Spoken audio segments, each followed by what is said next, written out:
రామచంద్రమూర్తి సుగ్రీవుడు ఇద్దరు అగ్నిసాక్షిగా స్నేహం చేసుకుని పరస్పరం ప్రతిజ్ఞ చేసుకున్నారు. నేను వాలిని నిగ్రహించి నీకు రాజ్యం ఇస్తాను అని రామచంద్రమూర్తి, నేను అన్ని దిక్కులకు వానరములను పంపి సీతమ్మ జాడ కనిపెట్టి మళ్ళీ సీతమ్మని నీ పక్కకి చేరుస్తాను అని సుగ్రీవుడు. ఇద్దరూ ప్రతిజ్ఞ చేసుకున్నారు. తర్వాత శోకార్తిని పొందినటువంటి సుగ్రీవుణ్ణి ఓదారుస్తూ రామచంద్రమూర్తి అంటారు, మీ ఇద్దరూ తోడ పుట్టినవారు కదా, ఏకోదరులు, అటువంటి వారికి మీ ఇద్దరి మధ్య ఇంత వైరం ఎందుకు ప్రబలింది? నిన్ను రాజ్యభ్రష్టుణ్ణి చేసి నీ భార్యని తన భార్యగా ఎలా చేసుకున్నాడు వాలి? నాకు ఈ విషయాన్ని వివరిస్తే మీ ఇద్దరి మధ్య ఇంత వైరం రావడానికి కారణం నాకు బాగా అర్థం అవుతుంది అన్నారు.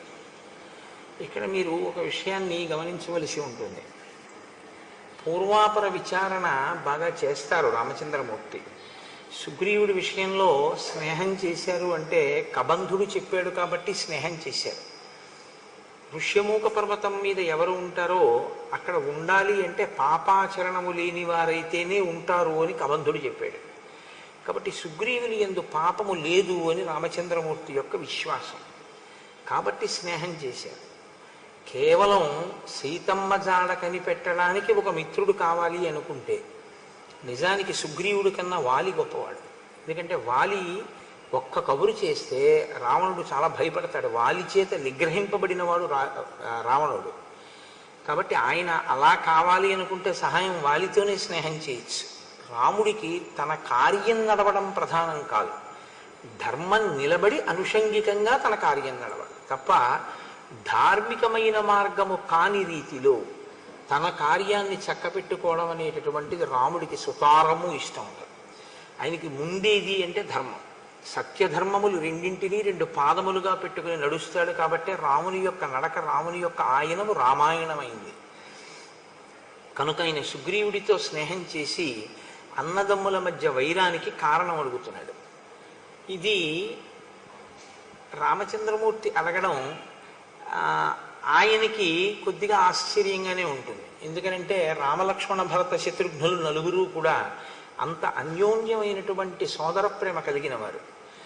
ఇంత సోదర ప్రేమ కలిగినటువంటి అనుభవం ఉన్నవాడే కానీ అన్నదమ్ముల్లో ఇంత దారుణంగా తమ్ముడి భార్యని తన భార్యని చేసుకుని తమ్ముణ్ణి రాజ్యం నుంచి వెళ్ళగొట్టినటువంటి అన్నగారిని చూడడం అనేటటువంటిది రామచంద్రమూర్తికి కించిత్ కొత్తతనంగానే ఉంటుంది. కాబట్టి ఆయన కారణం అడిగారు, అసలు ఏ కారణం చేత నువ్వు బయటికి పంపబడ్డావు అంటే సుగ్రీవుడు చెప్తున్నాడు, వాలీనామ మమ భ్రాత జ్యేష్ఠ శత్రునిషూదన పితుర్బహుమతో నిత్యం మమాపి చ తథాపుర. నేను వాలి అన్నదమ్ములం. నా తండ్రి గారు వాలిని చాలా ప్రేమించాడు, పెద్ద కొడుకు కనుక. నేను కూడా వాలిని చాలా ప్రేమించాను, వాలిని చాలా గౌరవించాను. మా తండ్రి గారు శరీరాన్ని విడిచిపెట్టిన తరువాత జ్యేష్ఠ కుమారుడు కనుక వాలికి పట్టాభిషేకం జరిగింది. ఆయన రాజ్యాన్ని చేస్తున్నాడు. రాజ్యం ప్రశాసతస్తస్య పితృపైతామహం మహత్ అహం సర్వేషు కాలేషు ప్రణతః ప్రేష్యవత్స్థితః. వాలి రాజ్యం చేసేటటువంటి సమయంలో తాతలు తండ్రుల దగ్గర నుండి వచ్చినటువంటి రాజ్యాన్ని వాలి పరిపాలన చేసినటువంటి సమయంలో కూడా, అంటే రాజ్యమునందు వాలి ప్రతిష్ఠింపక పూర్వము, రాజ్యమునందు వాలి ప్రతిష్ఠింపబడిన తరువాత కూడా నేను ఆయన్ని ఒక సేవకుడు ఎలా గౌరవిస్తాడో అంత మర్యాదతో అంత గొప్పగా సేవించాను. అంటే నేను ఒక తమ్ముణ్ణి అన్న భావనతో ఎప్పుడు అహంకరించలేదు. నేను ఒక సేవకుడును అన్న భావనతోనే నేను వాలిని అనువర్తించాను. అంత గౌరవంగానూ చూశాను. ఒకానొకప్పుడు మాయావీనామ తేజస్వి పూర్వజో దుందుభే సుతః తేన తస్య మహద్వైరం స్త్రీకృతం విశ్రుతం పురా. ఒక స్త్రీ కారణంగా వాలికి మాయావి అనబడేటటువంటి ఒక రాక్షసునికి వైరం వచ్చింది. ఈ మాయావి మయుని యొక్క కుమారులలో పెద్దవాడు. అంటే మీకు వాలి యొక్క శీలం ఇటువంటిది, సుగ్రీవుని యొక్క శీలం ఇటువంటిది. ఒక గీత గీసి మహర్షి మాటల్లోనే చూపిస్తూ ఉంటారు. ఒక స్త్రీ కారణంగా వైరం, అంటే ఒకే స్త్రీని ఇద్దరు కాంక్షించి ఉన్నారు కాబట్టి వాలికి మయుడికి మధ్యలో అభిప్రాయ భేదాలు వచ్చాయి. ఒకానొక రాత్రి వేళ, ఒక అర్ధరాత్రి సమయంలో ఆ మయుడు కిష్కింధా నగరానికి చేరుకున్నాడు. అప్పటికి వాలి నిద్రపోతున్నాడు. ఆయన వచ్చి ఒక పెద్ద సింహనాదం చేశాడు. ఓ వాలి, నువ్వు బయటికి రా, నిన్ను నేను నిర్జిస్తాను, నేను అందుకే వచ్చాను. అంటే వేళాపాళాలైనటువంటి క్రౌర్యం, వేళాపాళాలైనటువంటి ఆగ్రహం. అంటే ఇంకా అతను చేరిందే తడవు కిష్కింధ, వాలిని చంపెయ్యాలన్నంత క్రుద్ధుడయ్యి ఉన్నాడు. కాబట్టి ఇప్పుడు ఆయన ఒక పెద్ద కేక వేశాడు. వెంటనే వాలి లేచి, నేను ఏదో మధువు సేవించి ఉన్నాను, రాత్రి వేళ కనుక నిన్ను నిగ్రహించలేని అనుకుంటున్నావేమో, నువ్వు అక్కడే నిలబడు, నేను వస్తున్నాను, నీతో తలపడతానని వాలి కూడా గబగబా బయలుదేరి యుద్ధానికి వెళ్ళాడు. వాలిని అనుగమించి సుగ్రీవుడు కూడా వెళ్ళాడు. ఎందుకనంటే వాలి సుగ్రీవుల యొక్క ప్రేమ ఈ వైరం రానంతకాలం కూడా రామలక్ష్మణుల మధ్య ప్రేమ ఎలా ఉంటుందో అలాగే ఉంటుంది అని నేను మాట అంటే అంత పెద్ద దోషభూయిష్టమైనటువంటి మాట ఏం కాదు అది. ఎందుకంటే ఇంచుమించు అంత ప్రేమతోనూ ఉంటారు ఇద్దరు. సుగ్రీవుడు అలా అనువర్తించాడు, వాలి కూడా అంత ప్రేమించినట్లే కనపడుతుంది మనకి. కాబట్టి సతుమే భ్రాతరం దృష్ట్వా మాంచ దూరాదవస్థితం అసురో జాత సంత్రాస ప్రదుద్రావ తతో భృశం. చాలా దూరం నుంచి వాలిని సుగ్రీవుణ్ణి చూశాడు. చూసి ఇంత యుద్ధానికి వచ్చి వాలిని మట్టు పెడతానని పెద్ద పెద్ద కేకలు వేసి సింహనాదం చేసినటువంటి ఆ మాయావి, ఆ మయుని కుమారులలో పెద్దవాడైనటువంటి మాయావి ఒక్కసారి పరుగు లంఘించుకున్నాడు. వెనక్కి తిరిగి ఆయన పరిగెత్తి వెళ్ళిపోతున్నాడు. విడిచిపెట్టలేదు వాలి. వాలి ఆయన్ని తరిమాడు. ఆయన వెళ్ళి వెళ్ళి వెళ్ళి వెళ్ళి ఆ మాయావి పచ్చగడ్డితో ఉన్నటువంటి ఒక పెద్ద బిలంలోకి, భూగృహంలోకి ప్రవేశించాడు. ప్రవేశించి దానిలోకి వెళ్ళిపోయాడు. అది చాలా చీకటిగా ఉంది. ఆ బిలం లోపలికి వెడితే అతను ఎక్కడున్నాడో, అతని పరివారం ఎవరైనా ఉన్నారో, ఇంకా ఎవరైనా యుద్ధానికి తలపడతారో తెలియని పరిస్థితి. కాబట్టి ఇప్పుడు వాలి అందులో ప్రవేశిస్తుంటే సుగ్రీవుడు నమస్కారం చేసి అన్నాడు, అన్నయ్య నేను కూడా నీతో వస్తాను అన్నాడు. అంటే మీరు ఇది చెప్పేటప్పుడు రాముడితో చెప్తున్నాడు సుగ్రీవుడి కథ. సుగ్రీవుని యొక్క మనస్సు ఎంత పరిశుద్ధంగా ఉందో, అన్న పట్ల భిన్నాభిప్రాయం ఉన్నవాడు కాడు, అన్న రాజ్యాన్ని కైవసం చేసుకుందామనేటటువంటి ఉద్దేశ్యం ఉన్నవాడు కాడు. కాబట్టి అన్న నేను నిన్ను అనుగమించి ఈ భూగృహంలోకి వస్తాను అన్నాడు. శాపయిత్వాతు మాం పద్భ్యాం ప్రవివేశ బిలం మహత్. వాలి అన్నాడు, నేను నా పాదముల మీద ఒట్టు పెడుతున్నాను, నువ్వు నాతో రావద్దు. నేను లోపలికి వెళ్ళి ఆ రాక్షసుల్ని మట్టు పెట్టి తిరిగి వస్తాను. నేను తిరిగి వచ్చే వరకు నువ్వు ఈ బిలద్వారం దగ్గర కాపు కాయి. కాబట్టి ఇప్పుడు నేను ఈ మాట ఇతపూర్వం అరణ్యకాండలో రామచంద్రమూర్తి కూడా ఓసారి అన్నారు, నా పాదముల మీద ఒట్టు, నువ్వు సీతమ్మని తీసుకుని గుహలోకి వెళ్ళు, నేను యుద్ధం చేస్తాను 14,000 మంది కరదూషణాదులతోనని. కాబట్టి ఇప్పుడు సుగ్రీవుడు బిలద్వారం దగ్గర నిలబడ్డాడు. వాలి అత్యంత వేగంతో ఆ బిలంలోకి ప్రవేశించాడు. తస్య ప్రవిష్టస్య బిలం సాగ్రహ సంవత్సరో గతః.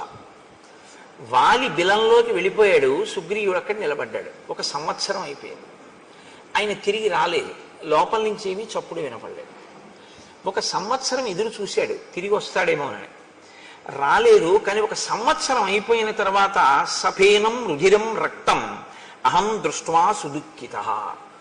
నురుగుతో కూడినటువంటి రక్త ప్రవాహం ఆ బిలంలోంచి పైకి రావడం మొదలుపెట్టింది. పైగా లోపల నుంచి వాలి వేసినటువంటి ఆర్తనాదములు, అంటే కొంచెం భయంతో కూడినటువంటి కేకలులా వినపడ్డాయి సుగ్రీవుడికి. అవి భయంతో వేశాడా వేయలేదా కాసేపు పక్కన పెట్టండి, ఆయనకు అలా వినపడ్డాయి. అహం త్వవగతో బుద్ధ్యా చిహ్నైస్తై భ్రతరం హతం సిధాయ చ బిలద్వారం శిలయా గిరిమాత్రయా శోకార్తశ్చోదకం కృత్వా కిష్కింధామాగత సఖే. సఖే అంటే ఓ రామ, ఓ స్నేహితుడా అని రాముణ్ణి ఉద్దేశించి మాట్లాడుతున్నాడు. ఓ స్నేహితుడా, నాకు ఎప్పుడైతే వాలి యొక్క కేకలు వినపడ్డాయో, ఆర్తనాదములు వినపడ్డాయో, రాక్షసుల యొక్క హాహాకారములు కూడా నాకు వినపడ్డాయో, నేను వాలి రాక్షసుల చేతిలో నిహతుడయ్యాడు. అక్కడ ఒక్క మాయావియే కాదు, చాలా మంది రాక్షసులు ఉన్నారు. అందరూ కలిపి వాలిని మట్టు పెట్టారు అని నిర్ణయానికి వచ్చాను. వచ్చి వాళ్ళు పైకి వస్తారేమో అని. ఎందుకంటే ఎప్పుడూ సుగ్రీవుడికి జీవితాంతం పోలికే. ఎటువంటి పోలిక అంటే, నా అన్నగారు చాలా గొప్పవాడు, నా అన్నగారు చాలా పరాక్రమవంతుడు, అన్న చెయ్యలేని పని నేను చెయ్యలేను అని ఒక ఆలోచన ఎప్పుడు సుగ్రీవుడికి. కాబట్టి నా అన్నగారే ఎంత ప్రమాదంలో ఉన్నాడంటే, ఇప్పుడు నేను బిలంలోకి వెళ్ళి కానీ బిలద్వారం దగ్గర నిలబడగానే ఏం చేస్తాను? కాబట్టి లోపల ఉన్న రాక్షసులు పైకి రాకుండా చెయ్యాలనుకున్నాడు. అందుకని ఒక పెద్ద శిలను ఒక దాన్ని దొర్లించి తీసుకొచ్చి దాన్ని ఆ బిలద్వారానికి అడ్డంగా పెట్టేశాడు. ఇప్పుడు ఏమనుకున్నాడంటే, ఇక అందులోంచి రాక్షసులు పైకి రాలేరు, అందులో ఉండిపోతారనుకున్నాడు. వాలి ఉన్నా సరే వాలి కూడా పోతాడు. రాజ్యం తీసుకుందాం అనుకున్నవాడైతే సంవత్సర కాలం ఎదురు చూడడు కుట్ర చేయడానికి. పైగా అతను వెళ్ళిపోయేటప్పుడు శోకార్తశ్చోదకం కృత్వా అన్నాడు. నేను ఆయన గురించి శోకించి ఉదకక్రియ చేశాను అన్నాడు. ఉదకక్రియ చేయడము అంటే జలతర్పణ. అంటే చనిపోయాడు అన్న భావనలో మనసులో అతనికి ఏం అనుమానం లేదు. బతికున్నాడో చచ్చిపోయాడో, నేను గబుక్కుని బిలానికి అడ్డంగా ఓ రాయి పెట్టేశాను, అలాంటి భావన ఏం లేదు. ఖచ్చితంగా వాలి మరణించాడని అనుకున్నాడు. అందుకే అతను ఉదకక్రియ కూడా చేసేసాడు. చేసేసి తిరిగి వచ్చాడు. నిజంగా రాజ్యం మీద సుగ్రీవుడికి వ్యామోహం ఉండి ఉంటే వాలి చచ్చిపోయాడని మంత్రులకి చెప్పుండేవాడు. నేను బిలానికి అడ్డంగా ఒక శిలని పెట్టాను, ఉదకక్రియ చేశాను, వచ్చాను. కానీ అన్నయ్య చచ్చిపోయాడు అని నేను ఎలా చెప్పడం?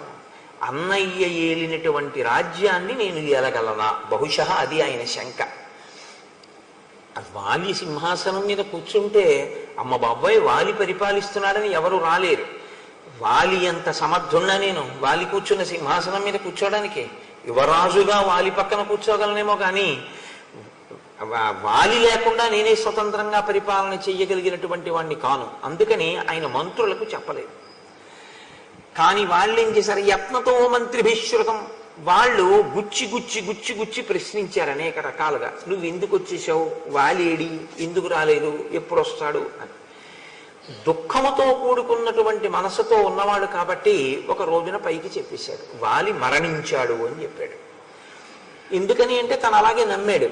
మంత్రులు అన్నారు, వాలి మరణించాడు, నువ్వు యువరాజువి, రాజు లేడు సింహాసనం మీద, సింహాసనం ఖాళీగా ఉండకూడదు, కాబట్టి ఉత్తరాధికారివి నువ్వే కనుక నీకు రాజ్యాభిషేకం చేస్తా ఉన్నారు. అభిషిక్తం తు మాం దృష్ట్వా వాలి సంరక్తలోచన మదీయాన్ మంత్రినో బద్ధ్వా పరుషం వాక్యమబ్రవీత్.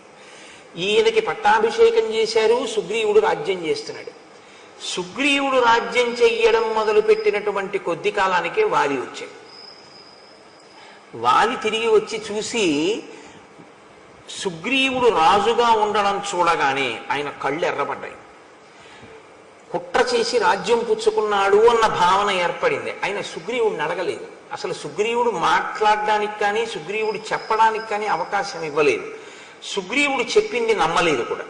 కాబట్టి మదీయాన్ మంత్రినో బద్ధ్వా పరుషం వాక్యమబ్రవీత్. నా మంత్రులందరినీ ఖైదు చేసేసాడు. పైగా నన్ను చాలా పరుషంగా మాట్లాడాడు. ఏం మాట్లాడాడు అన్నది సుగ్రీవుడు చెప్పలేదు. పరుషంగా మాట్లాడాడు అంటే దాన్ని బట్టి మనం ఏమైనా అర్థం చేసుకోవలసి ఉంటుందంటే, నువ్వు రాజ్యకాంక్షతో కావాలని నన్ను చంపడం కోసమే బిలానికి శిల అడ్డుపెట్టి నేను లోపలికి వెళ్ళగానే అడ్డుపెట్టి వచ్చేసావు, వచ్చి రాజు అయ్యావు. సంవత్సరం ఎదురు చూసి వచ్చాడు అన్నదాన్ని వాలి ఊహించలేదు. వెళ్ళగానే బిలానికి శిల అడ్డుపెట్టాడు అనుకున్నాడు. కాబట్టి నిగ్రహేపి సమర్థస్య తం పాపం ప్రతిరాఘవ న ప్రావర్తతమే బుద్ధి భ్రాతుర్గౌరవయంత్రిత. నేనప్పుడు రాజ్యాధికారమునందున్నాను. బలవంతుడా బలహీనుడా కాసేపు పక్కన పెట్టండి. అధికారంలో ఉండడం చాలా గొప్ప బలం. ఎందుచేత అంటే సైన్యం అంతా కూడా సహకరిస్తుంది. రాజ్యాధికారం అటువంటిది. కాబట్టి నేను అధికారంలో ఉన్నాను కాబట్టి నేనే తలుచుకుంటే వాలిని నిగ్రహించగలను, కానీ నేను నిగ్రహించలేదు. హత్వా శత్రుం సమే భ్రాత ప్రవివేశ పురం తదా మానయంస్తం మహాత్మానం యథావచ్చాభ్యవాదయం. నేను అభివాదం చేశాను. మొన్నటి రోజున మీకు నేను మనవి చేశాను, అభివాదము అన్న మాటకు అర్థం ఏమిటో. అభివాదము అంటే నిలబడి చేసేది కాదు, వంగి మోకాళ్ళ మీద రెండు చెవులు పట్టుకుని చేస్తే అభివాదం. కాబట్టి రెండు చెవులు పట్టుకుని నేను అభివాదం చేశాను. అలా అభివాదం చేస్తే గుర్తు ఏమిటంటే ఆశీర్వచనాన్ని అపేక్షించినట్లు. అభివాదం చేసినప్పుడు వెంటనే ఆశీర్వచనం చేస్తారు. కాబట్టి నాకు ఆశీర్వచనం చెయ్యలేదు మా అన్నయ్య. నేను అభివాదం చేసి మా అన్న పక్కన నిలబడ్డాను. ఉక్తాశ్చ నాశిషస్తేన సంతుష్టేన అంతరాత్మన. ఆయన మనసులో తృప్తిని పొందలేదు నేను అలా అభివాదం చేసినా కూడా. ఆయన నాకు ఆశీర్వచనం చెయ్యలేదు. నత్వా పాదావహం తస్య మకుటేనా స్పృశం ప్రభో అపి వాలీవమ క్రోధాత్ న ప్రసాదం చకారసః. నేను నా కిరీటం ఆయన పాదాలకు తగిలేటట్టుగా వంగి ఆయన పాదములకు నా కిరీటాన్ని తగల్చి నమస్కరించాను. నమస్కరించి నేను ఆయనతో ఒక మాట చెప్పాను, అన్నయ్య, నేను యథార్థంగా రాజ్యం కోరుకోలేదు, నువ్వు మంత్రులను అడుగు. నేను 1 సంవత్సరం ఎదురు చూశాను నువ్వు వస్తావని. నురుగుతో కూడిన రక్తపు వరద వచ్చింది. నేను నీకే ప్రమాదం జరిగింది అనుకున్నాను. అందుకని 1 సంవత్సరం తర్వాత ఒక బండ అడ్డంగా పెట్టి తిరిగి వచ్చేశాను. నేను మంత్రులకు చెప్పలేదు. వారు నన్ను గుచ్చి గుచ్చి ప్రశ్నించారు. ప్రశ్నించి వాళ్ళు బలవంతంగా నాకు పట్టాభిషేకం చేశారు. అభిషిక్తోన కామేన తన్మేత్వం క్షంతుమర్హసి. నేను కావాలని చేసుకున్న పట్టాభిషేకం కాదు, కానీ నాకు పట్టాభిషేకం జరిగిందన్నమాట వాస్తవం. అన్నయ్య, ఈ జరిగిన పట్టాభిషేకానికి నన్ను క్షమించు, నాకు తెలియదు నువ్వు ఉన్నావని. కాబట్టి ఇప్పుడు ఈ రాజ్యాన్ని నీకు అప్పజెప్పేస్తున్నాను. నువ్వే సింహాసనం మీద కూర్చుని పరిపాలన చెయ్యి. నీ వంటి మహాత్ముడు పరిపాలన చేస్తుంటే నీ మీద ప్రభువుగా కూర్చున్నాడు. ప్రభువుగా కూర్చున్నవాడు అకస్మాత్తుగా మళ్ళీ యువరాజుగా రావడం అనేటటువంటిది ఎవ్వరికీ అంగీకారయోగ్యం కాదు. యువరాజు రాజు తర్వాత ఉండేటటువంటి రాజరికం. ఒకసారి రాచరికం చేసి మళ్ళీ యువరాజుగా కూర్చోవడం అనేటటువంటిది ఒక వ్యక్తి అంగీకరించగలిగినటువంటి విషయం కాదు, అంత తేలిక కాదది. కానీ సుగ్రీవుడు దానికి సిద్ధపడ్డాడు. అన్నయ్య, నువ్వే రాజ్యమేలు, నేను నీకు తోడుగా ఉంటాను. నేను పూర్వం ఎలా నిన్ను సేవించానో అలాగే ఒక సేవకుడిగా మసులుకుంటాను. నేను యువరాజుగానే ఉంటాను అని అభ్యర్థించాను. కానీ వాలి సభని ఏర్పాటు చేసి మంత్రుల్ని పౌరుల్ని అందరినీ పిలిచాడు. పిలిచి ఒక మాట అన్నాడు.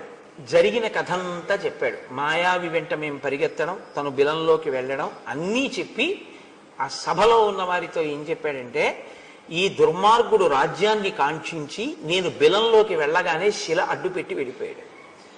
నేను తీరా మాయావిని వెతుక్కుంటూ లోపలికి వెళ్ళినటువంటి 1 సంవత్సరం తర్వాత నాకు ఆ మాయావి కనపడ్డాడంటే అది ఎంత పెద్ద బిలమో. ఆయనతో పాటు అక్కడ చాలా మంది రాక్షసులు ఉన్నారు. నేను ఈ రాక్షసులందరినీ పరిమార్చాను. గుహ నెత్తుటితో నిండిపోయింది. నెత్తుటితో నిండిపోతే నేను ఆ గుహ నుంచి బయటపడవలసి వచ్చింది. తీరా నేను లోపల నుంచి సుగ్రీవా సుగ్రీవా సుగ్రీవా అని ఎంత అరిచినా నాకు జవాబు రాలేదు. నేను బయటికి వెడదామని వస్తే శిల అడ్డు పెట్టేసింది. నేను నా పాదములతో అనేక పర్యాయములు ఆ శిలని తన్నాను. తంటే ఆ శిల బద్దలైంది. బద్దలైన తరువాత నేను బయటికి రాగలిగాను. ఈ క్రూరాత్ముడు ఇంత దుశ్చర్య చేసి నువ్విక్కడ ఉండు అని చెప్తే ఉండడం మానేసి శిలని అడ్డుపెట్టి ఇక్కడికొచ్చి రాజ్యాన్ని తీసుకున్నాడు. కాబట్టి వీడు నా పట్ల క్రూరంగా వ్యవహరించాడు, కాబట్టి నేను వీడిని చంపేస్తానన్నాడు అని నా భార్య రుమని తన భార్యగా స్వీకరించాడు. ఇక్కడ మీరు ఒక విషయాన్ని గమనించవలసి ఉంటుంది. తార అని ఒక ఆవిడ ఉంది, వాలి భార్య. వాలి భార్య తార, సుగ్రీవుడి భార్య రుమ. వాలి తారతో కలిసి రాజ్యం వెళుతుండేవాడు. వాలి మరణించాడు అని తెలిసిన తర్వాత, అంటే వాలి మరణించాడు అనుకున్న తర్వాత ఆమె సుగ్రీవుడికి భార్య అయింది తార. వాలి వచ్చేంత వరకు సుగ్రీవుడి భార్యగానే ఉంది తార. సుగ్రీవుణ్ణి తరిమేశారు. తరిమేశాక ఆవిడ మళ్ళీ వాలి భార్య అయింది. మళ్ళీ తర్వాత సుగ్రీవుడు వాలిని చంపేశాడు. ఆమె మళ్ళీ సుగ్రీవుడికి భార్య అయింది. మరప్పుడు సుగ్రీవుడి యందు మాత్రం దోషం లేదా? మరి అప్పుడు రాముడు ఎలా ఊరుకున్నాడు? చంపిన తరువాత వాలిని వాలి భార్య తారని సుగ్రీవుడు చేపడితే అది కూడా దోషమేగా, వదిన గారిని స్వీకరించడం, తల్లితో సమానం కదా. మరి అప్పుడు సుగ్రీవుణ్ణి కూడా చంపేయాలిగా, మరి ఎందుకు చంపలేదు? మరి రుమని, సుగ్రీవుడి భార్య రుమని వాలి స్వీకరిస్తే వాలి మీద ధర్మం తప్పిన వాడివి అని వాలిని ఎందుకు సంహరించాడు రామచంద్రమూర్తి? కిష్కింధకాండలో మీరు చాలా జాగ్రత్తగా దాన్ని పరిశీలనం చేయవలసి ఉంటుంది. వానర జాతులలో వానరముల యందు అనేక జాతులు ఉన్నాయి. ఇందులో కర్మాధికారము జ్ఞానాధికారము కలిగినటువంటి వానర జాతి ఒకటి ఉంది. అది చాలా శ్రేష్టమైనటువంటి వానర జాతి. వాళ్ళు సంధ్యావందనం చేస్తారు. మనుష్యులు ఎలా చేస్తారో అలా వాళ్ళు సంధ్యావందనం చేస్తారు. వాళ్ళ అంత్యేష్టి సంస్కారం అన్నీ కూడా అలా ఉంటాయి. వాలి సుగ్రీవుడు సంధ్యావందనం చేసేటటువంటి వానర జాతిలో వచ్చినటువంటి వాడు. సంధ్యావందనం చేసే అధికారం ఉన్నటువంటి వానర జాతిలో ఒక నియమం ఉంది. అన్న వదిన, తమ్ముడు మరదలు, రెండు జంటలు ఉండగా ఏ కారణం చేతనైనా అన్నగారు కానీ తమ్ముడు కానీ మరణిస్తే, మరదలు కానీ వదిన గారు కానీ మిగిలినటువంటి వారిని, అంటే ఒక ఉదాహరణ చెప్పాలి అంటే అన్నగారు మరణించాడు అనుకోండి, ఇప్పుడు ఆ వదిన గారు తనంత తాను కోరుకుంటే తమ్ముడికి భార్య అవ్వచ్చు. అలాగే తమ్ముడు మరణించాడు అనుకోండి, తమ్ముడి భార్య కోరుకుంటే అన్నగారికి భార్య కావచ్చు. అది వాళ్ళ ధర్మం, అది వాళ్ళ నియమం. అది మీరు మన నియమాలని తీసుకెళ్ళి అక్కడ పెట్టకండి. వాళ్ళ నియమం అలా ఉంది, అది వాళ్ళకి ధర్మబద్ధం. కాబట్టి వాలి భార్యగా తార ఉన్నంత కాలం సుగ్రీవుడు ఎప్పుడూ స్వీకరించలేదు. వాలి మరణించాడు అని పరిపూర్ణంగా నమ్మాడని గుర్తేమిటంటే పట్టాభిషేకం చేసుకుని తారని కూడా తీసుకున్నాడు. ఆవిడ అంగీకరించింది సుగ్రీవుడు భార్యగా ఉండడానికి, కాబట్టి స్వీకరించాడు. ఇప్పుడు తప్పు లేదు. సుగ్రీవుడు కళ్ళ ముందు బతికున్నాడని వాలికి తెలుసు, తెలిసి రుమని స్వీకరించాడు, ధర్మం తప్పాడు, అందుకుని చంపాడు. ఇది మీరు పట్టుకోవలసి ఉంటుంది. తర్వాత సుగ్రీవుడు మరణించాడు, వాలి మరణించాడు. వాలి మరణించిన తరువాత వాలి భార్య తార ఇప్పుడు భర్త పోయాడు కాబట్టి కోరుకుంటే ఆయన తమ్ముడికి భార్యగా వెళ్ళవచ్చు. కాబట్టి తార తమ్ముడికి భార్యగా వెళ్ళింది, రాముడి జోక్యం చేసుకోండి. ఆ ధర్మ సూక్ష్మాన్ని మీరు పట్టుకోవాలి. కిష్కింధకాండలో ఈ విషయాన్ని మీరు జాగ్రత్తగా పట్టుకోకపోతే ఏమవుతుందంటే, రాముడు వాలినే ఎందుకు నిగ్రహించాడు, సుగ్రీవుణ్ణి ఎందుకు నిగ్రహించలేదు అన్నది ఒక పెద్ద ప్రశ్నగా నిలబడిపోతుంది. కాబట్టి నేను అనుకుంటున్నా ఇప్పుడు మీకు స్పష్టమైంది అని నేను అనుకుంటున్నాను. రాముడు ధర్మాత్ముడు, ఆయన ధర్మాన్నే నిలబెడుతూ ఉంటాడు ఇప్పుడు. కాబట్టి రామ, నేను బ్రతికుండగా నన్ను చంపడానికి ప్రయత్నం చేసి ఈ భూమండలం అంతా తిరిగాను వాలి తరువుకొస్తే. ఋష్యమూక పర్వతం మీదకి వచ్చి కూర్చున్నాను. కిష్కింధ పక్కనే ఉంది ఋష్యమూక పర్వతం. ఆఖరికి నేను ఈ ఋష్యమూకం మీదే కూర్చున్నాను. ఒక కారణం వల్ల ఇక్కడికి వాలి రాడు, అంతే చెప్పాడు. అప్పటికే ఆ మాటే చెప్పాడు. ఒకానొక కారణం చేత వాలి ఇక్కడికి రాలేడు. వాలే కాదు, వాలి అనుచరులు కూడా రాలేడు. అందుకని నేను ఇక్కడ ఉన్నాను, కానీ ప్రాణాలు అరచేత పెట్టుకుని ఉన్నాను. ఎందుకంటే నన్ను చంపాలి అని కృతకృత్యుడై ఉన్నాడు. ఎలాగైనా తమ్ముడిని చంపేస్తానంటున్నాడు. అందుకని ఏ క్షణంలో ఎవరిని పంపి నన్ను చంపుతాడోనని భయపడడం వల్లే మీ ఇద్దరిని చూసినప్పుడు కూడా వాలే పంపాడు అని నేను అంత భయపడ్డాను. నేను బ్రతికుండగా నా భార్య రుమని తన భార్యగా వాలి అనుభవిస్తున్నాడు. ఇది వాలి చేసినటువంటి ద్రోహం. అందుకని వాలిని సంహరించి నాకు రాజ్యాన్ని భార్యని ఇప్పించవలసింది అని నిన్ను ప్రార్థిస్తున్నాను అన్నాడు. ఇప్పుడు వెంటనే రామచంద్రమూర్తి అన్నారు, యావత్తం నాభిపశ్యామి తవ భార్యాపహారిణం తావత్ సజీవేత్ పాపాత్మ వాలి చారిత్ర దోషకః. ఆయన తీర్పు చెప్తారు. చారిత్ర దోషకః, నడవడి లేనివాడు. ధర్మం తెలియదా? తెలుసు, అలా చేపట్టకూడదు రుమనని తెలుసు, చేపట్టాడు. ఎలా చేపట్టాడు? తమ్ముడు బతికుండగా చేపట్టాడు, కాబట్టి ధర్మం తప్పాడు. ధర్మం తప్పినటువంటి ఆ వాలిని ఇక నేను బతకనివ్వను. నా కంటికి వాలి ఎంతకాలము కనపడడో అంతకాలమే బ్రతికుంటాడు.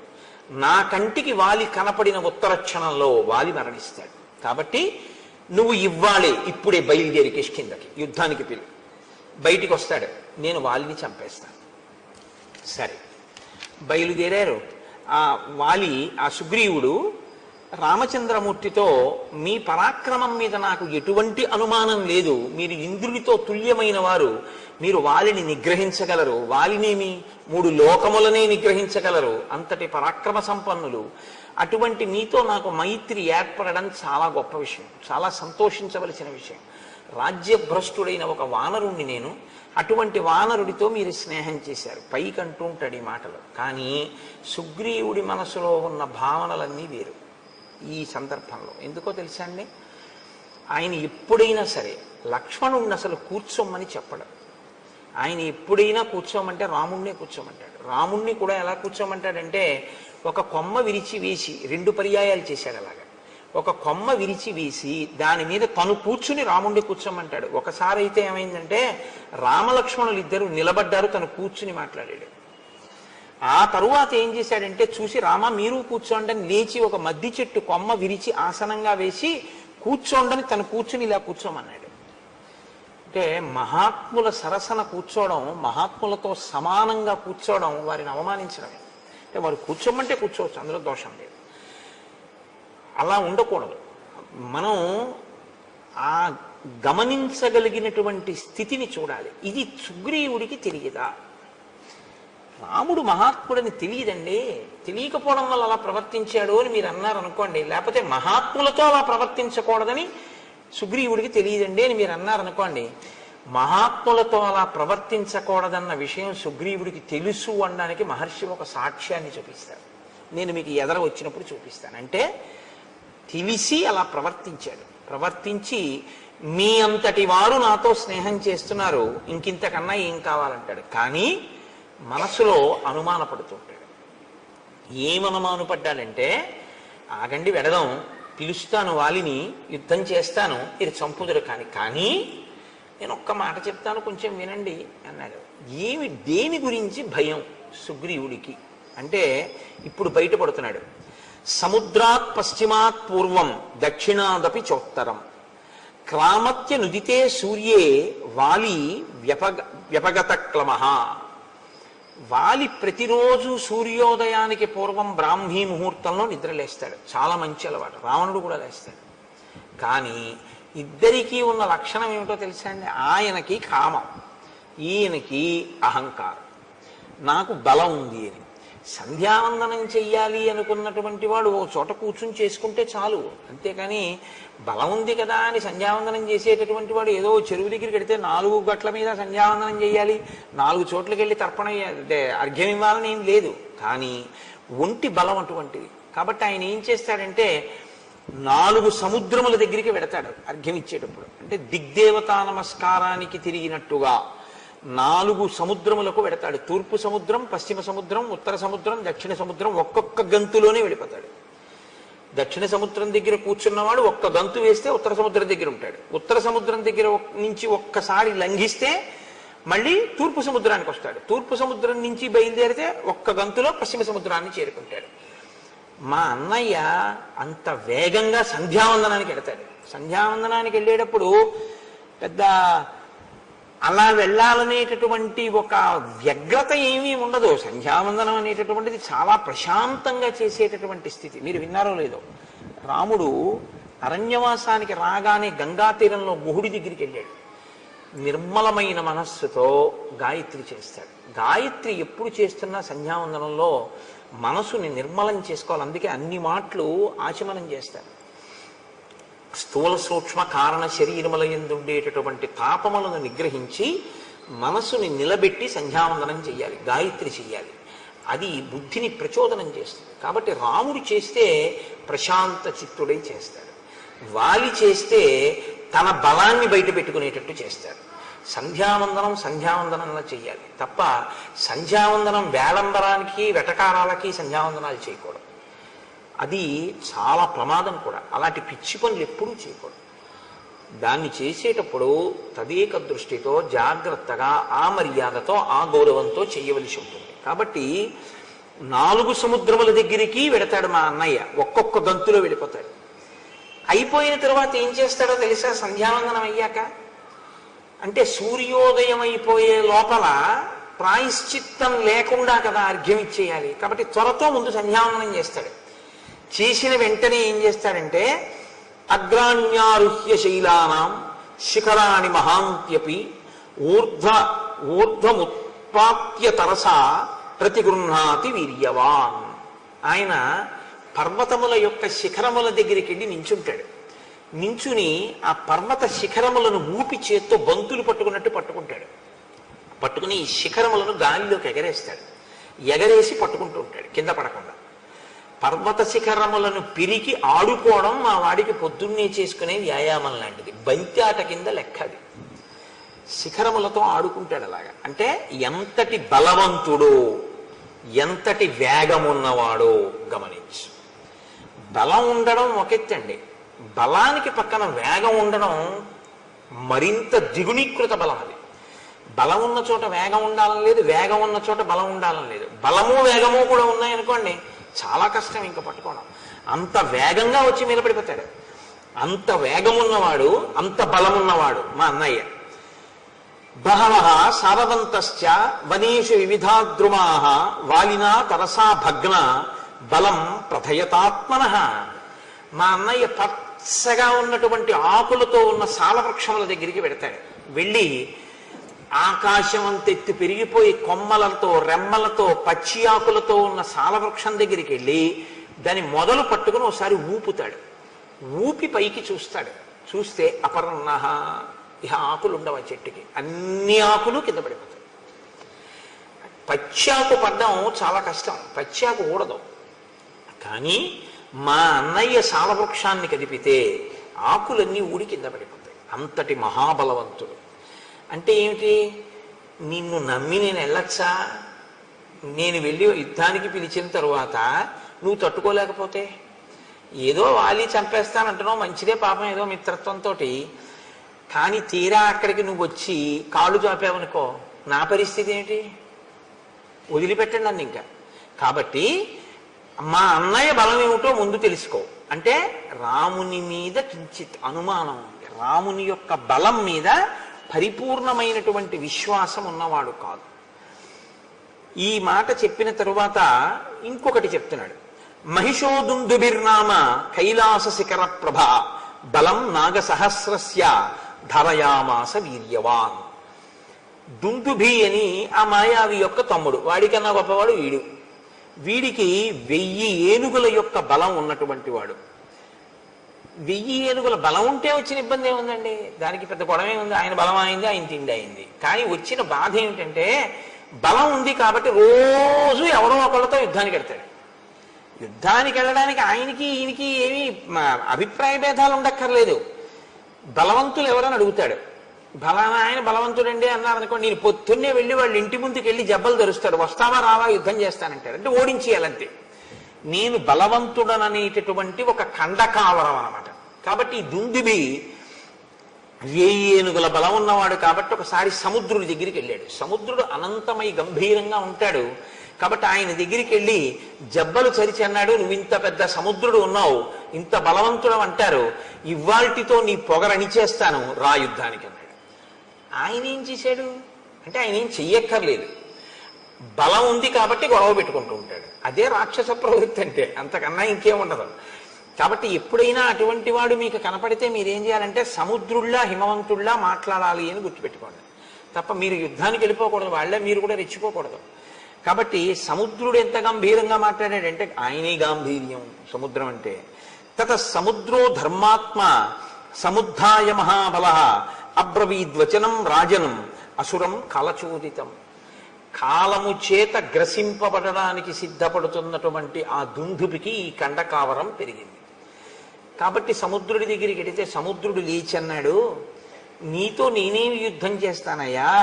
సమర్థో నాస్మితే దాతుం యుద్ధం యుద్ధ విశారద శ్రూయతాం చాభిదాస్యామి ఎస్తే యుద్ధం ప్రదాస్యతి.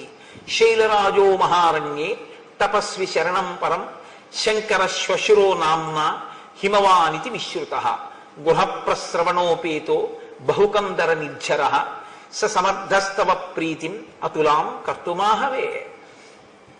ఉత్తర దిక్కున హిమవంతుడున్నాడు. హిమవంతుడు చాలా పెద్ద పర్వతం. ఋషులందరూ ఆయన్ని ఆశ్రయించి ఉంటారు, తపస్సు చేసుకోవడానికి ఆ హిమవత్ పర్వతం మీద ఉంటారు. ఆయన యందు పెద్ద పెద్ద గుహలు ఉన్నాయి, అనేకమైన నదులు పుట్టి ఆయన మీద ప్రవహిస్తూ ఉంటాయి. అంత బలవంతుడు, పైగా శంకరుడికి మామగారు. కాబట్టి ఆ హిమవంతుడి దగ్గరికి వెళ్ళి అడుగు, ఆయన చేస్తాడు యుద్ధం. నీలాంటి వాడితో నేనేం యుద్ధం చేస్తాను, కాబట్టి నాతో యుద్ధం అక్కర్లేదు, నేనే చెప్తున్నానుగా చేయలేనని ఆయన దగ్గరికి వెళ్ళాను. వాడు వెంటనే అయితే నువ్వు చేయలేవన్నమాట, కాబట్టి ఓడిపోయినట్టే. వాడికి అక్కడతో ఆ కోరిక తీరిపోయింది. కాబట్టి ఇప్పుడు కానీ వాడికి ఆ తీట వదిలిపోతూ ఉండాలి, రోజు ఎవరో ఒకళ్ళతో యుద్ధం చెయ్యాలి వాడు. కాబట్టి వాడు హిమవంతుడి దగ్గరికి వెళ్ళాడు.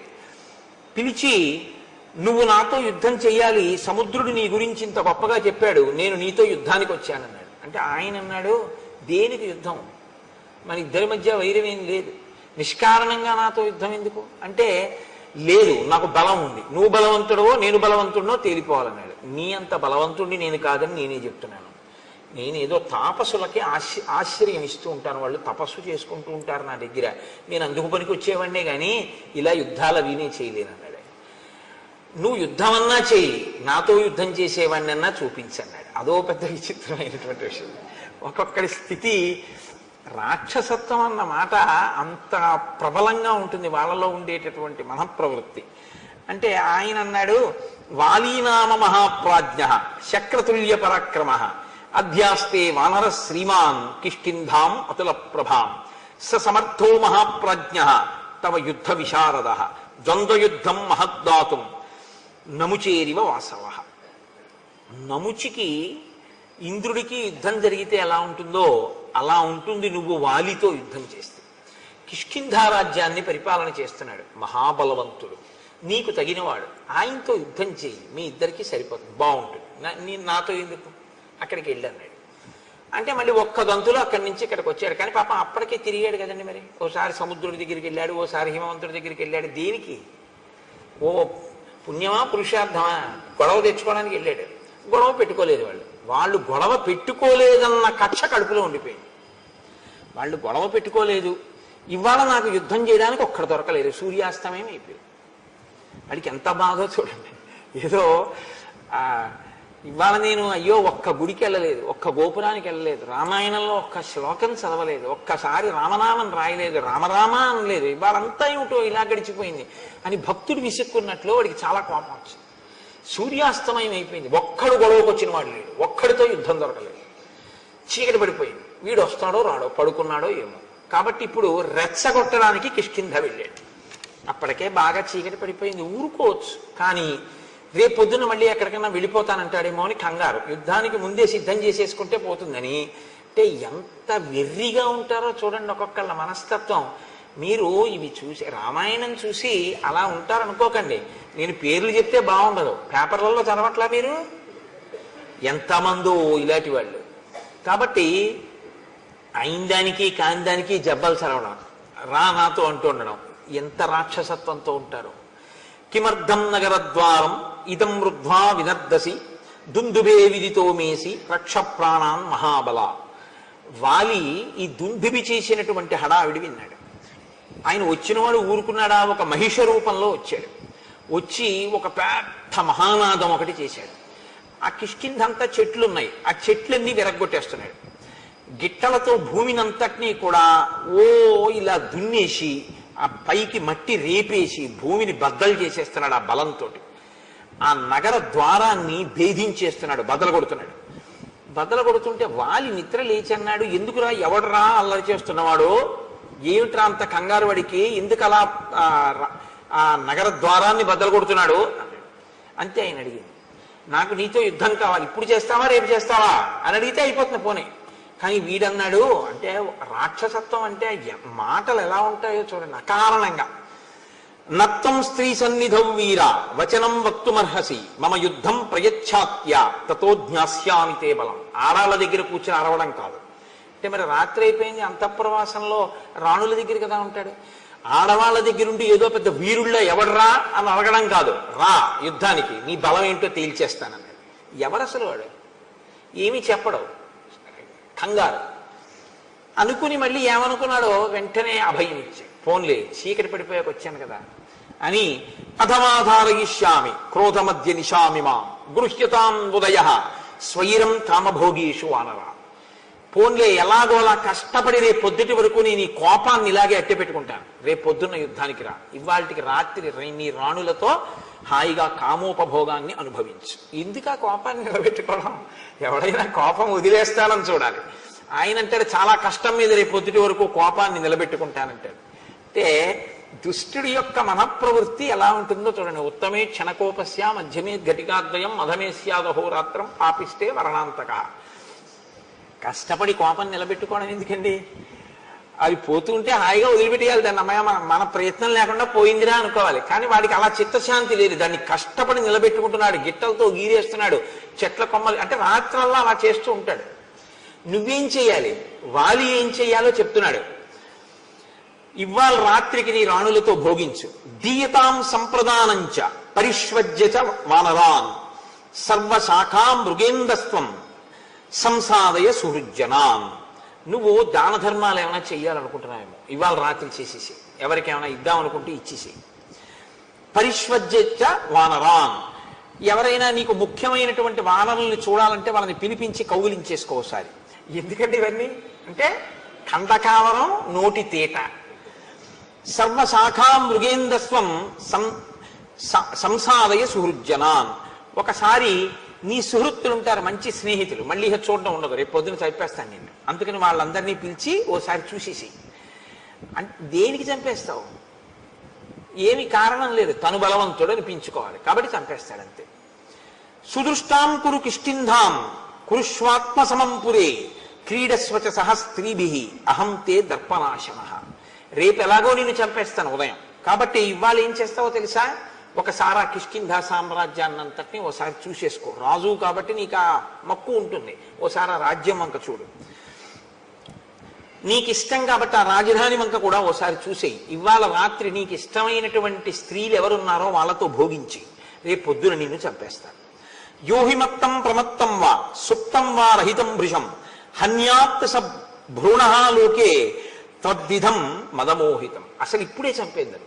ఎందుకు వదిలేస్తున్నానో తెలుసా? నువ్వు తాగి రాణులతో భోగం అనుభవిస్తూ ఉంటావు కాబట్టి నిద్రపోతున్న వాణ్ణి, ఆయుధం లేనివాణ్ణి, యుద్ధానికి సిద్ధంగా లేనివాణ్ణి, ఏదో కామోపభోగంలో ఉన్నవాణ్ణి చంపడం అంటే భ్రూణహత్య, పసిపిల్లాన్ని చంపడంతో సమానం. కాబట్టి నేను అటువంటి పాపపు పనులు చేయనన్నాడు. మళ్ళీ ఇందులో మళ్ళీ పాపపుణ్య విచారణ ఒకటి వాడికి. రాక్షసత్వం అంటే అలాగే ఉంటుందండి, చాలా గమ్మత్తుగా ఉంటాయి వాళ్ళ మాటలు. కాబట్టి రేపొద్దున్న యుద్ధానికి రాను అంటే వాడికి వీడికన్నా సరదా వాడికి. వాడన్నాడు రేపొద్దుడి దాకా అయింది, నేను తాగిన అది వీరరసం, నేను మధుపానం చేసినా అది నన్నేం అడ్డదు, కాబట్టి నేను ఇప్పుడే చంపేస్తాను, రేపొద్దుడి దాకా ఏంటి, అవన్నీ నాకేం అవసరం లేదన్నాడు. అని వెంటనే లోపలికి వెళ్ళి తమేవ ముక్త్వా సంక్రుద్ధో మాలాముక్షిప్య కాంచనీం పిత్రా దత్తాం మహేంద్రేణ యుద్ధాయ వ్యవతిష్ఠత.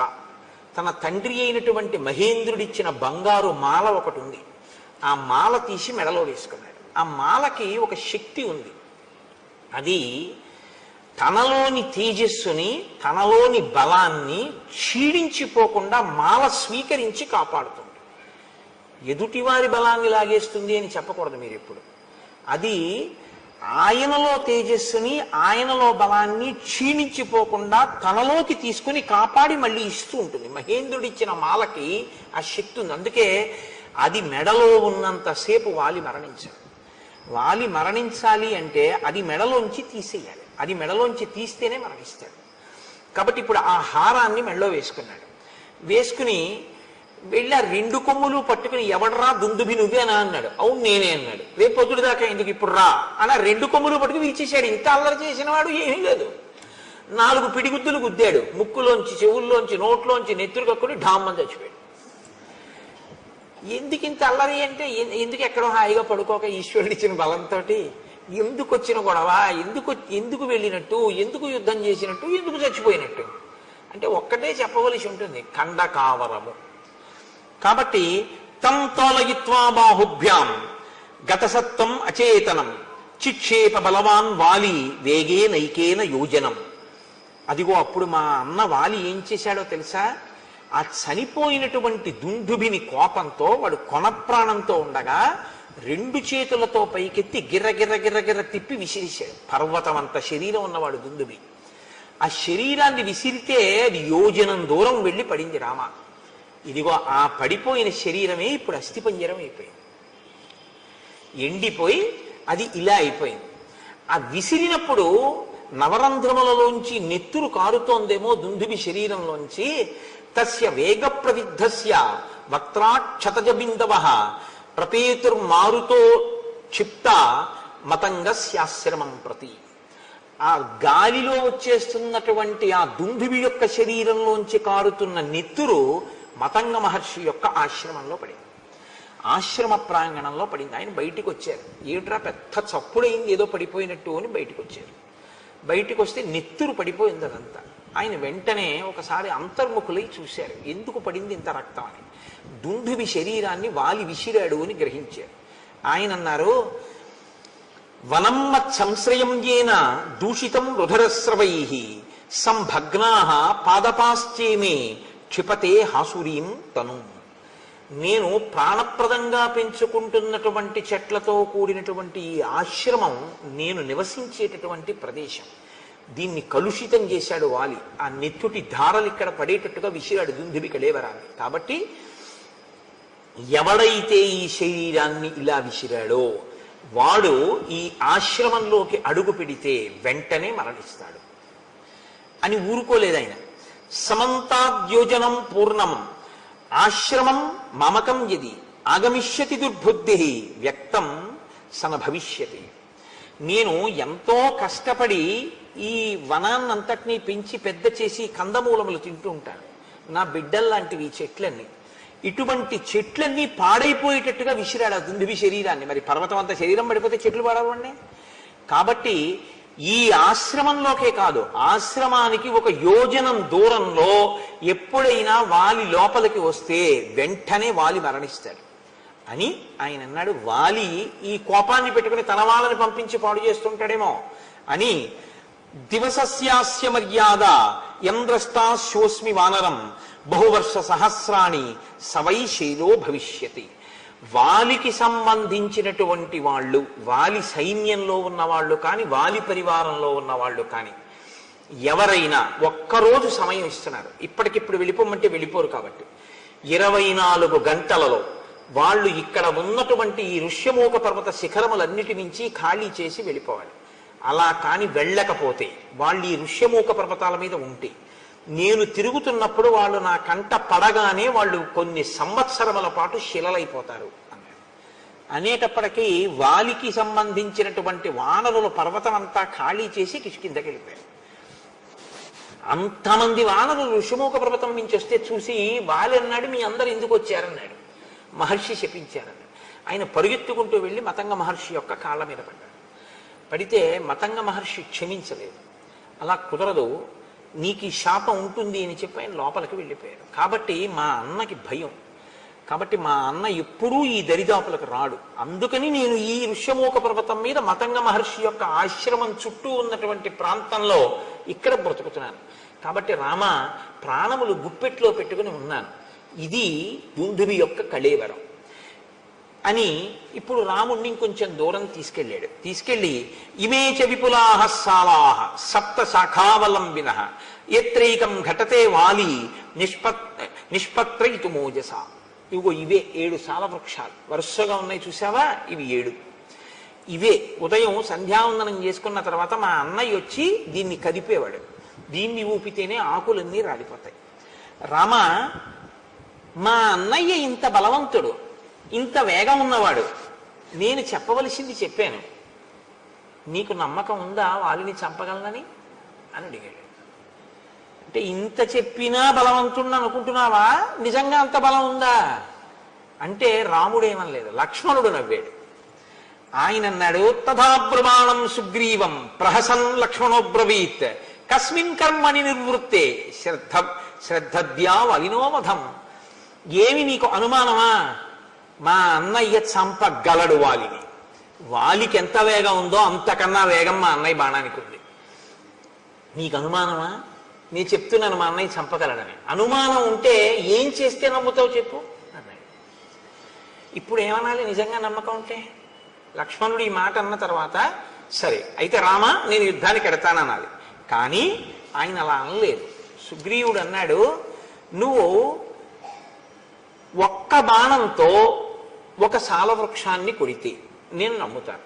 ఒక బాణంతోటే కొట్టాలి, ఒక్కసారి విడిచిపెట్టాలి. ఆ బాణం ఒక సాలవృక్షాన్ని కానీ కొట్టగలిగితే నువ్వు మా అన్నయ్యని కొట్టగలవు అని నేను నమ్ముతాను. ఎందుకంటే ఒక సాలవృక్షాన్ని కలిగితే ఆకులు రాలేవి కాబట్టి వాలికి. 2, ఈ దుందుబి అస్థిపంజరం ఉంది చూసావా, దాన్ని మా అన్నయ్య ఎత్తి 2 చేతులతో యోజనం దూరం విసిరాడు. నువ్వు నీ కాలి బొటన వేలుతో దీన్ని ఎత్తి 200 ధనస్సుల దూరం విసిరు చూస్తానంటే 400 గజాలు విసిరితే నేను నమ్ముతా అన్నాడు. అంటే సుగ్రీవుడికి నమ్మకం కలిగించడానికి ఆయన కర్మ అండి రామచంద్రమూర్తికి, ప్రయోజనం సుగ్రీవుడిది, పరీక్ష రామచంద్రమూర్తికి. అంత బలం ఉందా లేదా ముందు నాకు చూపించు అంటే డ్రైవింగ్ లైసెన్స్కి బ్రేక్ ఇన్స్పెక్టర్ గారి ముందు ఒకసారి స్కూటర్ నడిపినట్టు సుగ్రీవుడి ముందు రామచంద్రమూర్తి తన విలువిద్యని ప్రదర్శిస్తున్నారు. ఎటువంటి మహానుభావుడు, ఎటువంటి స్థితి. కాబట్టి ఇప్పుడు ఆయన అన్నాడు, సరే నీకు నా బలం తెలియాలి అంతే కదా. అంటే వెంటనే సుగ్రీవుడు అంటాడు, అయ్యయ్యో మీ బలం నాకు తెలియక కాదు, మీరు దేవేంద్రుడు అంతటి బలవంతులు. మీరు దేవేంద్రుడిని ఏమిటి 3 లోకములను నిగ్రహిస్తారు, అంతటి బలపరాక్రమములు ఉన్నవారు. దశరథ మహారాజు గారి కొడుకు, మహానుభావుడివి, అస్త్రశస్త్రములు ఎరిగిన వాడివి.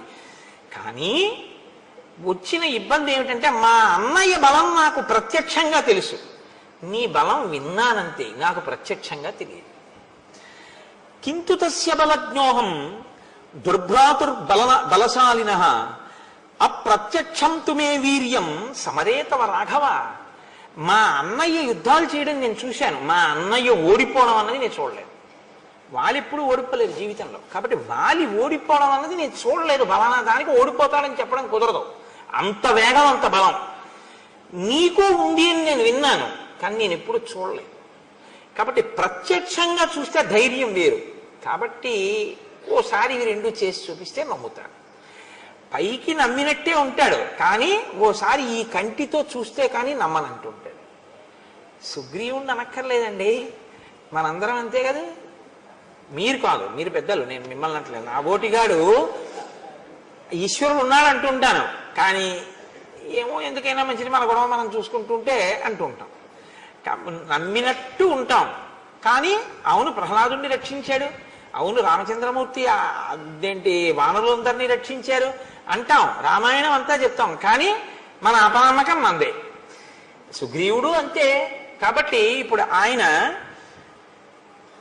నీకు నమ్మకం కలగడం కోసం నేను ఈ దుందిబి కళేవరాన్ని ఎత్తి విసిరాలంతే కదా అని, ఏదైనా ప్రత్యయోస్మాసు విక్రమే తమ వానర ప్రత్యయం సమరే శిలాఘ్యం అహముత్పాదయామితే రాఘవో దుందుబే కాయం పాదాంగుష్ఠేన లీలయా తోలయిత్వా మహాబాహు చిక్షేప దశయోజనం. వాలి 2 చేతులతో ఎత్తి గిరగిరా తిప్పి 1 యోజనం విసిరినటువంటి దుందుబి యొక్క కళేబరాన్ని రామచంద్రమూర్తి తన కాలి బొటన వేలితో పైకెత్తి దశయోజనం చిక్షేప దశయోజనం 10 యోజనముల దూరం విసిరిశారు కాలి బొటన వేలితో. నమ్ముతావా అన్నాడు. అంటే ఆయన అన్నాడు, అప్పుడు మా అన్నయ్య చంపినప్పుడు అది పచ్చిగా ఉంది, మాంసంతో ఉంది, నెత్తుడితో ఉంది, బరువుగా ఉంది, ఎత్తి యోజనం విసిరాడు.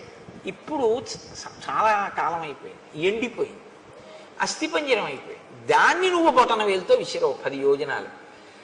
ఒక్క సాలవృక్షాన్ని కూడా కొట్టు, ఒక బాణంతో కొడితే నమ్ముతాను అన్నాడు. అంటే ఇంకా ఇప్పటికీ కూడా పూర్తిగా నమ్మకం కలగలేదు.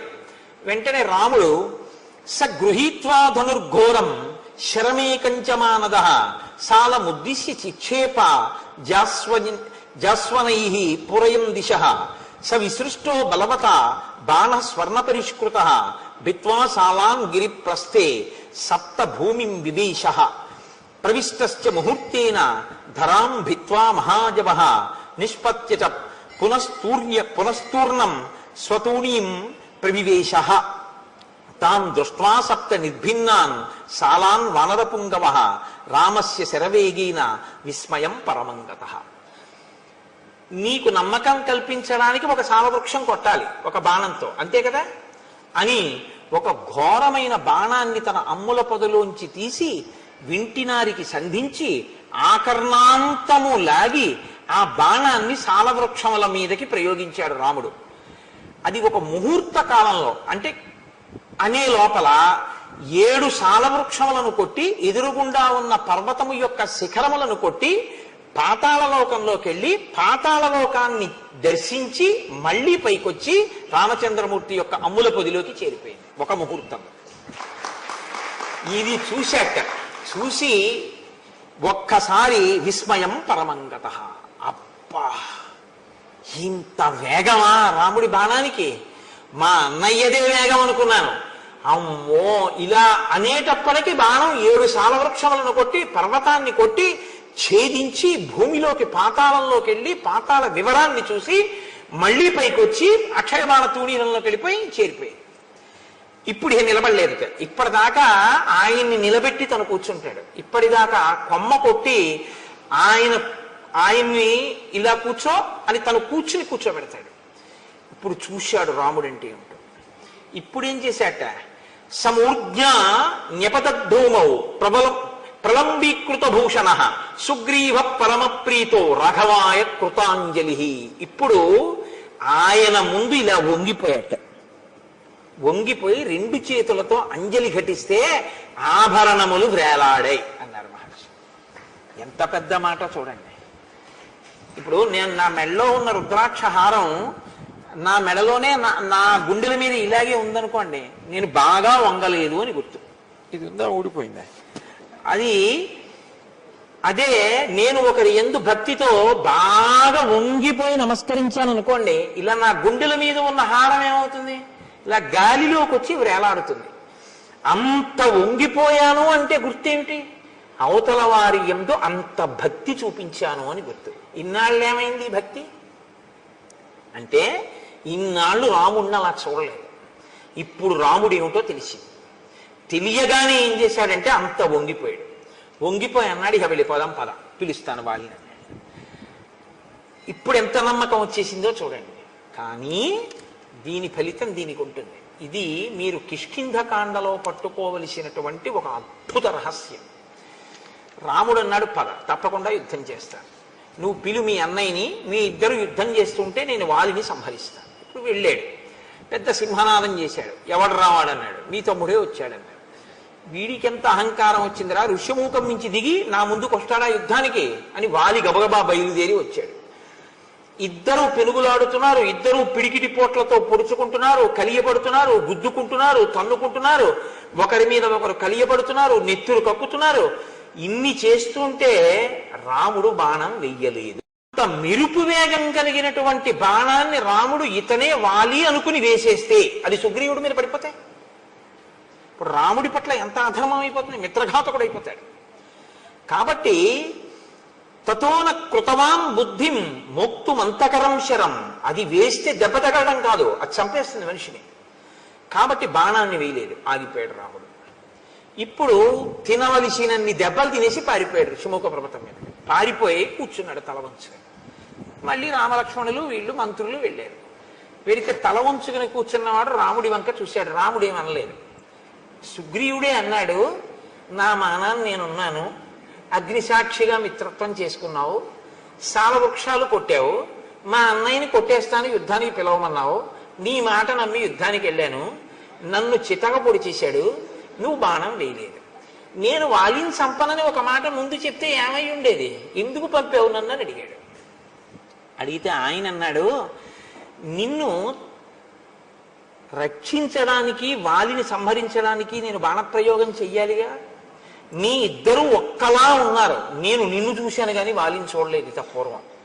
నువ్వు వాలిని పిలవడం ఏమిటి, వాడు యుద్ధానికి వచ్చేసాడు. ఇద్దరూ కలిగిపడిపోయారు. ఇద్దరూ కలిగిపడిపోయిన తర్వాత ఎంత పరికించి చూసినా ఇద్దరూ ఒక్కలాగే కనపడుతున్నారు. ఎవరు వాలో ఎవరు సుగ్రీవుడో నాకు తెలియలేదు. నిజం కూడా అంతేనండి, ఇద్దరు అలా ఉంటారు వాలి సుగ్రీవులు. కాబట్టి ఇద్దరూ అలా ఉన్నారు కాబట్టి నేను ఎవరో తెలియలేదు. పైగా మల్ల యుద్ధం చేసేటప్పుడు ఎలా ఉంటుందంటే, ధనుర్వేదంలో బాణప్రయోగం చేసుకునేటప్పుడు ఒకరి ముందు ఒకరు నిలబడి ఉంటారు. ఇటు పక్క ఒకరి నుంచి ఉంటే అటు పక్క ఒకరి నుంచి ఉంటారు. ఆయన రథం నుంచి ఈయన మీదకి బాణాలు వేస్తూ ఉంటాడు. ఏదో కొంత పరికించే అవకాశం ఉంటుంది. మల్ల యుద్ధంలో అలా ఉండదు. కింద పడుతూ ఉంటారు, మీద పడుతూ ఉంటారు, దుల్లుతూ ఉంటారు, గుద్దుకుంటూ ఉంటారు, కొట్టుకుంటూ ఉంటారు, పూడ్చుకుంటూ ఉంటారు, అరుచుకుంటూ ఉంటారు. అటు తిరుగుతుంటారు, ఇటు తిరుగుతుంటారు. ఎవడని తెలుస్తుంది? తెలియకుండా ఇతనే వాళ్ళనుకుని వేసేశాకని సుగ్రీవుడైతే అందుకు నేను వేయలేదన్నాడు. అంగీకరించాడు సుగ్రీవుడు. కానీ ఇప్పుడు మళ్ళీ వెళ్ళు మీ అన్నయ్య దగ్గరికి అన్నాడు. అయ్య బాబోయ్ అని భయం వేయదే. కాబట్టి నువ్వు బెంగ పెట్టుకోకు లక్ష్మణ, అదిగో ఆ పర్వత చర్యల కింద గజపుష్పీం ఇమాం పుల్లాం ఉత్పాట్య శుభలక్షణాం కురు లక్ష్మణ కంఠేస్య సుగ్రీవస్య మహాత్మనః. అదిగో అక్కడే నాగకేసరపు లత ఒకటి పుష్పించినటువంటిది పెరిగి ఉంది. ఆ లతని పీకి పట్ల లక్ష్మణ, పట్టుకొచ్చి పువ్వులతో ఉన్నటువంటి ఆ తీగని మెడలో మాలగా వేయి సుగ్రీవుడికి. ఇప్పుడు ఈ గజపుష్పలత ఉన్నటువంటి వాడు సుగ్రీవుడు, అది లేనివాడు వాలి. నాకు గుర్తు తెలుస్తుంది. ఇప్పుడు వాలిని సంహరిస్తాను. కాబట్టి నువ్వు మళ్ళీ వెళ్ళి ఇప్పుడు పిలు మీ అన్నయ్యని యుద్ధానికి, నీకేమీ ప్రమాదం రాదు. ఇక్కడే మీరు ఒక విషయాన్ని గమనించాలి. ఇది యథార్థమేనా? రాముడు నిజంగా బాణం వేయకపోవడానికి కారణం అంతేనా? అంతే. మీరు అందులో ఏమాత్రమైన సందేహాన్ని మనసులో పెట్టుకుని మాట్లాడితే, రాముడు కొమ్మ వేశాడు సుగ్రీవుడు కూర్చోబెట్టలేదు, లక్ష్మణుడిని కూర్చోబెట్టలేదని మనసులో పెట్టుకుని బాణం వేయలేదండి అన్నారనుకోండి, రాముని యొక్క త్రికరణ శుద్ధిని మీరు శంకించడం అవుతుంది. మరి రాముడు బాణం వెయ్యడానికి వీలు లేనంతగా వాలి సుగ్రీవులు ఒక్కలా కనపడి రాముడు బాణం వెయ్యలేని స్థితి ఎందుకు వచ్చింది? సుగ్రీవుడి పాపమే అలా చేసింది. ఏమిటా పాపం? మహాత్ముల పట్ల అమర్యాదతో ప్రవర్తించడం, మహాత్ముల పట్ల మర్యాదతో ప్రవర్తించడం, ఈ రెండు సద్య ఫలితాలు ఇస్తాయి.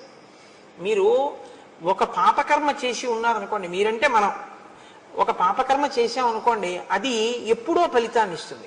కొన్ని అవి ఏం చేస్తాయంటే వెంటనే ఏం ఫలితాన్ని ఇవ్వవు, ఇస్తాయి ఎప్పుడో, తర్వాత ఎప్పుడో ఇస్తాయి.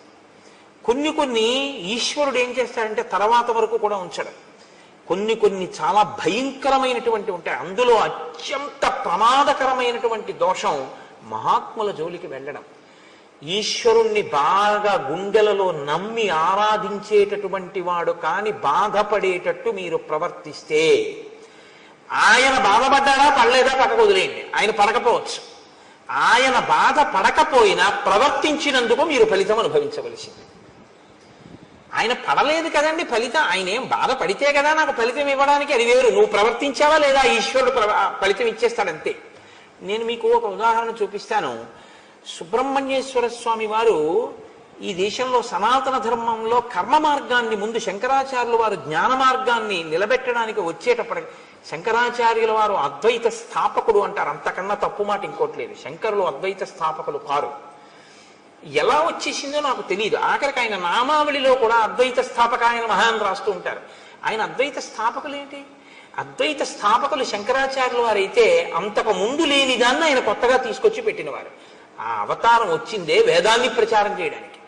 అద్వైతము వేదాంతర్గతమైన సిద్ధాంతము, వేదాంతర్గతము, వేదసారమే అద్వైతము. వేదసారమైన అద్వైతాన్ని ఆయన ప్రచారం చేశారు. అద్వైత ప్రచారకులే తప్ప అద్వైత స్థాపకులు శంకరులు కారు. అద్వైత స్థాపకులు అంటే అంతకు ముందు లేనిది ఇప్పుడు కొత్తగా తెచ్చినది అవుతుంది. ఆయన ఏదీ కొత్తగా పెట్టలేదు, ఉన్నదాన్నే ఆయన ప్రచారం చేశారంతే. అప్పుడే శంకరాచార్యులు వారి అవతారం గురించి మీకు సరిగా అర్థమైందని గుర్తు. ఒక లేకి ప్రశ్న ఒకటి వేస్తుంటారు, ఆయన జగద్గురువులు ఎప్పుడయ్యారని. జగద్గురువులు అవడం ఏమిటైనా? ఆయన పుట్టడం జగద్గురువుగా పుట్టారు. అసలు ఆయన జగద్గురువు అవడం అన్న మాట లేదు, ఆయన పుట్టడమే జగద్గురుత్వం అంతే. కైలాస శంకరుడు కాళీ శంకరుడిగా రావాలనుకున్నప్పుడే జగద్గురువుగా వచ్చారు ఆయన. తప్పించి అందుకే అసలు ఆయన వస్తూనే సన్యాసాశ్రమం తీసుకోవడానికే సిద్ధపడి ఉన్నారు, వివాహం చేసుకోలేరు. ఆతృత సన్యాసం స్వీకరించి లోకమంతా తిరిగారు. నాకు భవతి భిక్షాందేహి అంటే చేతిలో ఏ తల్లి కవళం వేస్తుందో వాళ్ళందరూ నా తల్లులే అన్నారు ఆయన. అమ్మా, నేను నీ దగ్గర ఉంటే నువ్వు ఒకటివే తల్లివి. నేను దేశమంతా తిరిగితే నాకు ఆకలేసి ఏ ఇంటి ముందుకెళ్ళి అన్నం అడిగితే నా చేతిలో అన్నం పెట్టిన తల్లులందరూ నాకు తల్లులే. కాబట్టి నేను సన్యాసం స్వీకరిస్తా అన్నారు. ఆయన ఎప్పుడో జగద్గురువు, పుట్టుకతోనే జగద్గురు. ఆయన ఒకప్పుడు జగద్గురువు అవడం, ఒక జగద్గురువు అవకపూర్వం అలా ఏముండవు శంకరాచార్యుల వారి అవతారంలో. అది తెలుసుకుని మాట్లాడాలి చెప్పేటప్పుడు. కాబట్టి ఇక్కడ శంకరాచార్యుల వారు జ్ఞాన మార్గ ప్రచారం చేసి అద్వైత సిద్ధాంత ప్రచారం ప్రారంభం చెయ్యడానికి ముందు ముందు సనాతన ధర్మాన్ని పటిష్టం చేయడం కోసం కర్మ మార్గాన్ని పటిష్టం చేయడానికి సుబ్రహ్మణ్యేశ్వర స్వామి కుమారిల భట్టు అన్న రూపంలో వచ్చారు. వచ్చి ఆయన బౌద్ధ మతం ఈ దేశం నుంచి కదిలిపోయేటట్టుగా చేశారు. కుమారిల భట్టు ముందు కదిపిన వారు అసలు. కాబట్టి శంకరాచార్యులు వారు బౌద్ధానికి వ్యతిరేకంగా ఉన్నారంటారు, తప్పది. శంకరులని బౌద్ధం తట్టుకోలేకపోయింది తప్ప శంకరులు అసలు ఎప్పుడూ ఎవరిని వెళ్ళదోసే ప్రయత్నం చేయలే. ఎందులో మంచి ఉంటే దాన్ని ఆయన గ్రహించారంతే. శంకరుల గురించి మీకు సరిగా అర్థమైతే మీరు శంకరుల గురించి మాట్లాడే మాటలు వేరుగా ఉంటాయి. శంకరులు ఎప్పుడూ ఎవరిని ఓడించి తరిమేయడం ఆయన యొక్క సిద్ధాంతం కానే కాదు, ఆయన ఆశయము కాదు. ఆయన ప్రతి దాంట్లోంచి సారమున్న ప్రతి దాన్ని ఆయన తీసుకున్నారు. ఎంతవరకు పనికొస్తుందో అంతవరకు చూపించారు. ఏది అనుష్ఠాన యోగ్యము కాదో అది అందుకు పనికిరాదు అని చెప్పారంతే తప్ప నే పట్టుకున్నదే సత్యం మిగిలినవన్నీ అసత్యాలని శంకరాచార్యుల వారు అసలు ఎప్పుడూ మాట్లాడలేదు.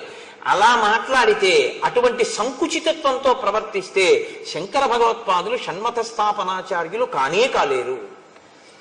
తర్వాత చాలా మందికి ఒక అపోహ, శంకరాచార్యుల వారు విభూతి రేఖలు పెట్టుకుంటారు కాబట్టి ఆయన శివుడు, ఆయన పరమశివుణ్ణి ప్రధాన దైవంగా ఆరాధించిన వారు అని అనుకుంటారు. నేను మీకు ఒక యథార్థం చెప్పనా, శంకరాచార్యుల వారంత గొప్ప వైష్ణవుడు ఎక్కడ, శంకరాచార్యుల వారు చాలా గొప్ప వైష్ణవుడు.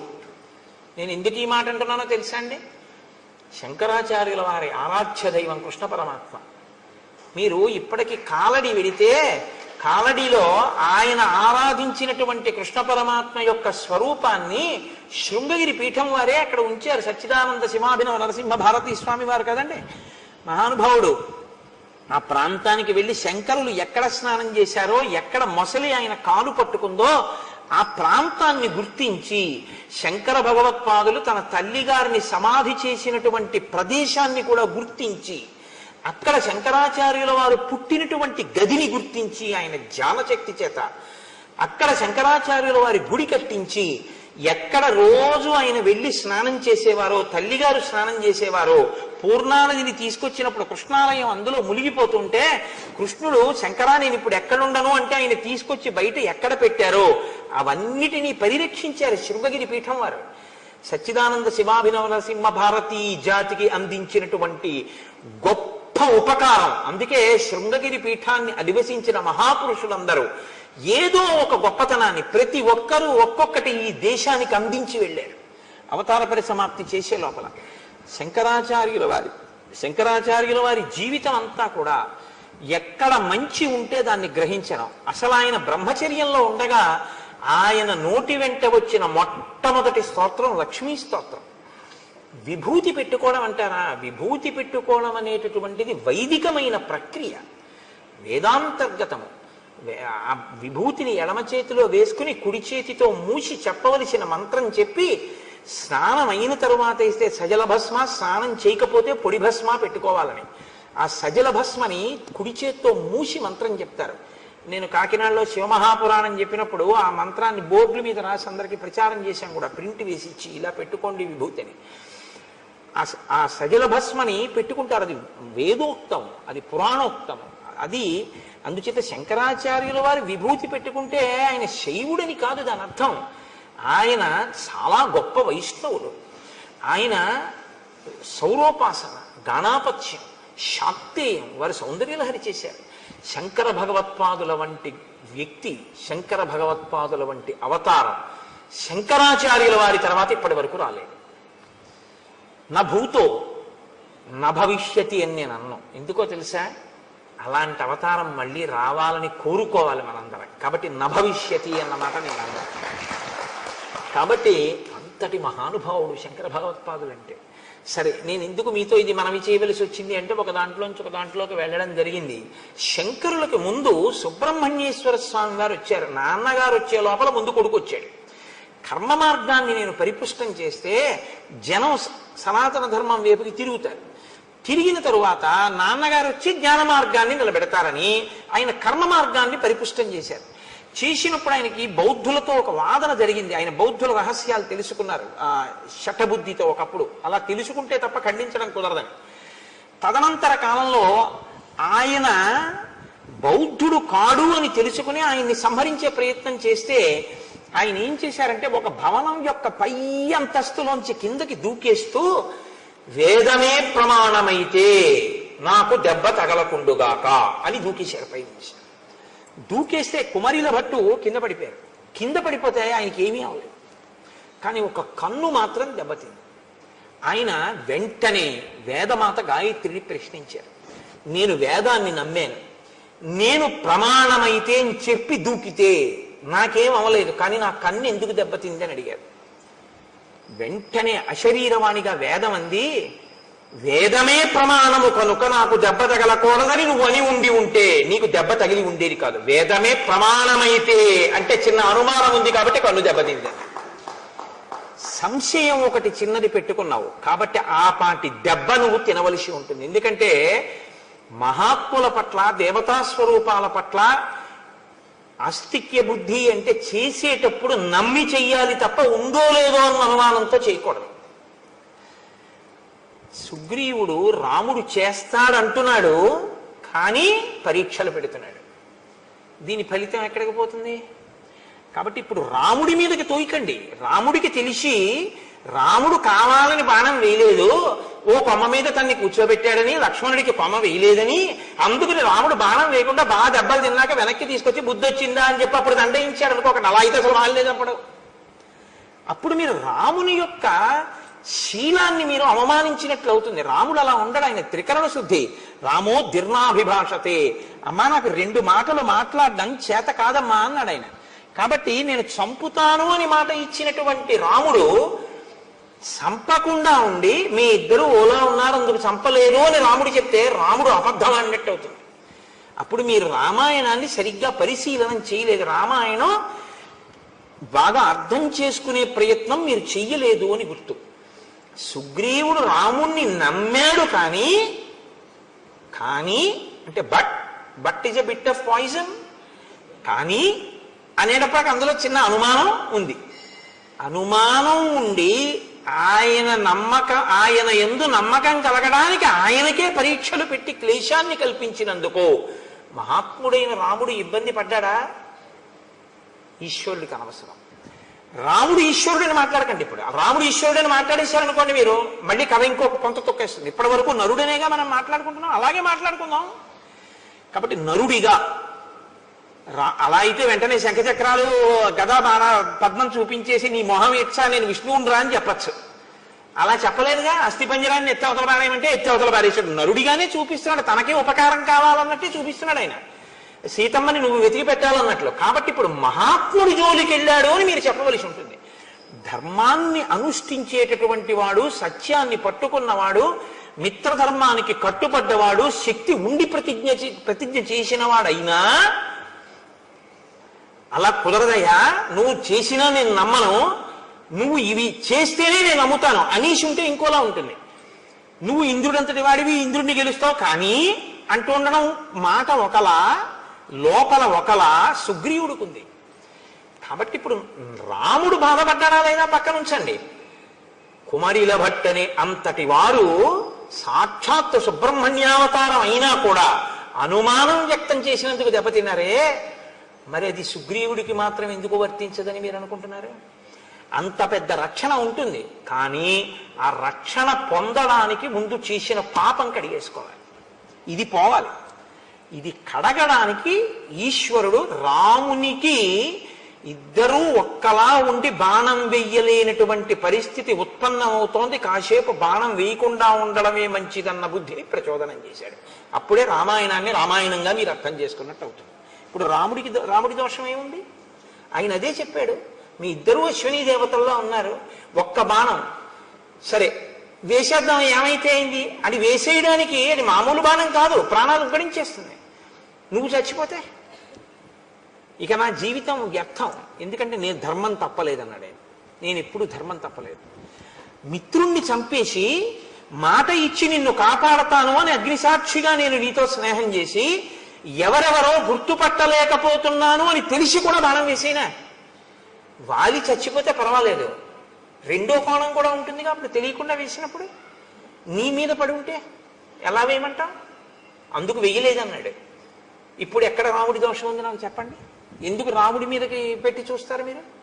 ఇంకొకలా చూడండి. కిష్కింధకాండ దగ్గరికి వచ్చేటప్పటికి ఉన్న ఇబ్బంది ఏమిటంటే, కిష్కింధకాండలో రాముణ్ణి సరిగ్గా అర్థం చేసుకునే ప్రయత్నం లేక రాముని యందు దోషం ఆరోపించి చెట్టు జాతి నుంచి కొట్టాడు, వాలితో ఇలా అన్నాడు, బాణం వేయకుండా వచ్చేసాడు, సుగ్రీవుడు 2 మాటలు దెబ్బలు తిన్నాడు, ఇవన్నీ ఏవో తెలివి తక్కువ మాటలు అంటుంటాం మనం. కానీ సక్రమంగా మీరు అర్థం చేసుకుంటే రామచంద్రమూర్తి యొక్క శీల వైభవం మీకు అర్థమవుతుంది. మీకు ఒక యథార్థం చెప్పనా? మీరు ఇలా అర్థం చేసుకోవడానికి ప్రయత్నించినప్పుడు అర్థం అవడం కూడా రామానుగ్రహంగానే అర్థమవుతుంది. ఆ రామానుగ్రహంతో అర్థమై మీరు మనసులో అంత ఆనందించగానే, రామా ఎంత ధర్మాత్ముడవు అని ఆలోచించగానే మీ యందు ఒక మార్పు వస్తుంది. ఏమిటో తెలుసా అండి? మీరు మహాత్ముల జోలికి వెళ్ళరు. తప్పు వాళ్ళ జోలికి మనం వెళ్ళకూడదు అన్న నిశ్చయాత్మక బుద్ధితో ఉంటారు కాబట్టి మీకు ఇబ్బందులు రాకుండా ఉంటాయి. సరికదా? మహాత్ముల యందు అలా ప్రవర్తించకపోవడం మీకు సత్య ఫలితాన్ని ఇస్తుంది. ఏ సత్య ఫలితం? విజయాన్ని మీకు ఇస్తుంది. అది మీకు వెంటనే చూపిస్తారు మహర్షి. ఎంత గమ్మత్తుగా ఉంటుందో అందుకే రామాయణం. కాబట్టి చూడండి, ఇప్పుడు మెడలో పుష్పమాల వేసి గజపుష్పీం ఇమాం పుల్లాం ఉత్పాట్య శుభలక్షణాం కురు లక్ష్మణ కంఠేస్య సుగ్రీవస్య మహాత్మనః. ఇప్పుడు ఆ పాపము కడగబడినటువంటి మహాత్ముడు కాబట్టి ఈ గజపుష్పమాలతో నువ్వు యుద్ధానికి వెళ్ళు అంటే ఆయన మళ్ళీ బయలుదేరి నడుస్తున్నారు. అగ్రతస్తు యయౌ తస్య రాఘవస్య మహాత్మనః సుగ్రీవ సంహత గ్రీవో లక్ష్మణస్య మహాబలః పృష్ఠతో హనుమాన్ వీరో నలో నీలశ్చ వానరః తారశ్చైవ మహాతేజ హరియూధ సయూధపః. ముందు లక్ష్మణుడు సుగ్రీవుడు నడుస్తున్నారు, వారి వెనక రాముడు నడుస్తున్నారు. రాముడి వెనక హనుమ, తారుడు, ఆ తరువాత నలుడు, నీలుడు, వీళ్ళు ఆయన వెనక నడుస్తున్నారు. అందరూ కలిసి వెడుతున్నారు. ఆకాశం అంతెత్తు పెరిగిపోయినటువంటి చెట్లు, లతలు అవన్నీ కనపడి ఏదో పెద్ద నృత్యాలు, పాటలు అవి వినపడుతున్నట్టు మధురమైనటువంటి ఫలములతో పుష్పములతో నిండిపోయి, కానీ ఆ వనంలోకి ఒక పక్షి కూడా వెళ్లకుండా కనపడింది రాముడికి. ఆశ్చర్యపోయి, ఇన్ని ఫలములు ఇన్ని పుష్పములు ఉండి ఇన్ని చెట్లుంటే ఒక పక్షి అయినా ఉండాలి కదా, ఏదీ లేదేంటి? ఆశ్చర్యపోయి ఆయన సుగ్రీవుణ్ణి అడిగాడు, ఏమిటి ఇలా ఉంది వనం? రాముడు చాలా గొప్పగా అడుగుతాడండి. ఒక ప్రశ్న వేయడం అంటే ఆయన అలా ఉంటాడు. ఇన్ని చెట్లుంటే పక్షులు ఉండాలి, చెట్లున్నాయి, పళ్ళున్నాయి, తేనె పట్లున్నాయి, పువ్వులున్నాయి, పక్షి లేదు, మృగం లేదు, మనిషి లేడు. ఎందుకు లేదు అలాగా? ఏమిటి దీని విశేషం? సుగ్రీవా, నీకేమైనా తెలుసా? కిష్కింధని పరిపాలించావుగా కొంతకాలం, చెప్పు అన్నాడు.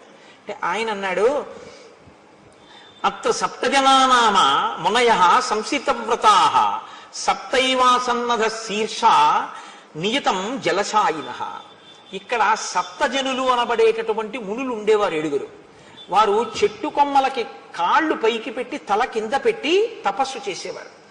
వారు 7 రోజులకొక్కసారి బయటికి వచ్చి వాయువుని భక్షించేవారు. వాళ్ళు నీటిలో పడుకునేవారు. అంత ఘోరమైనటువంటి తపస్సు చేశారు. సప్తరాత్ర కృతాహార వాయునా వనవాసిన దివం వర్ష శతైర్యాత సప్తభి సకళేబరాః. 700 సంవత్సరముల అలా తపస్సు చేశారు. తపస్సు చేశాక వాళ్ళు సశరీరంగా స్వర్గానికి వెళ్ళిపోయారు. వారు ఇప్పటికీ అప్సరసలతో కలిసి ఈ వనంలోకి వచ్చి క్రీడిస్తూ ఉంటారు.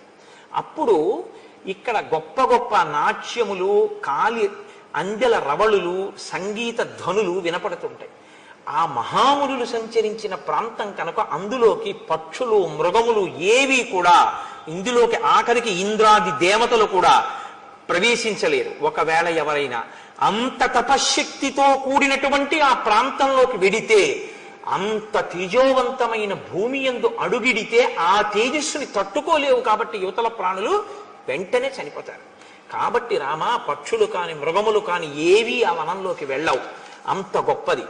రామ, ఇక్కడ ఒక విషయం చెప్పాలి నేను అని కురు ప్రణామం ధర్మాత్మన్ తాన్ సముద్దిశ్య రాఘవ లక్ష్మణేన సహ భ్రాత్ర ప్రయత సంయతాంజలి.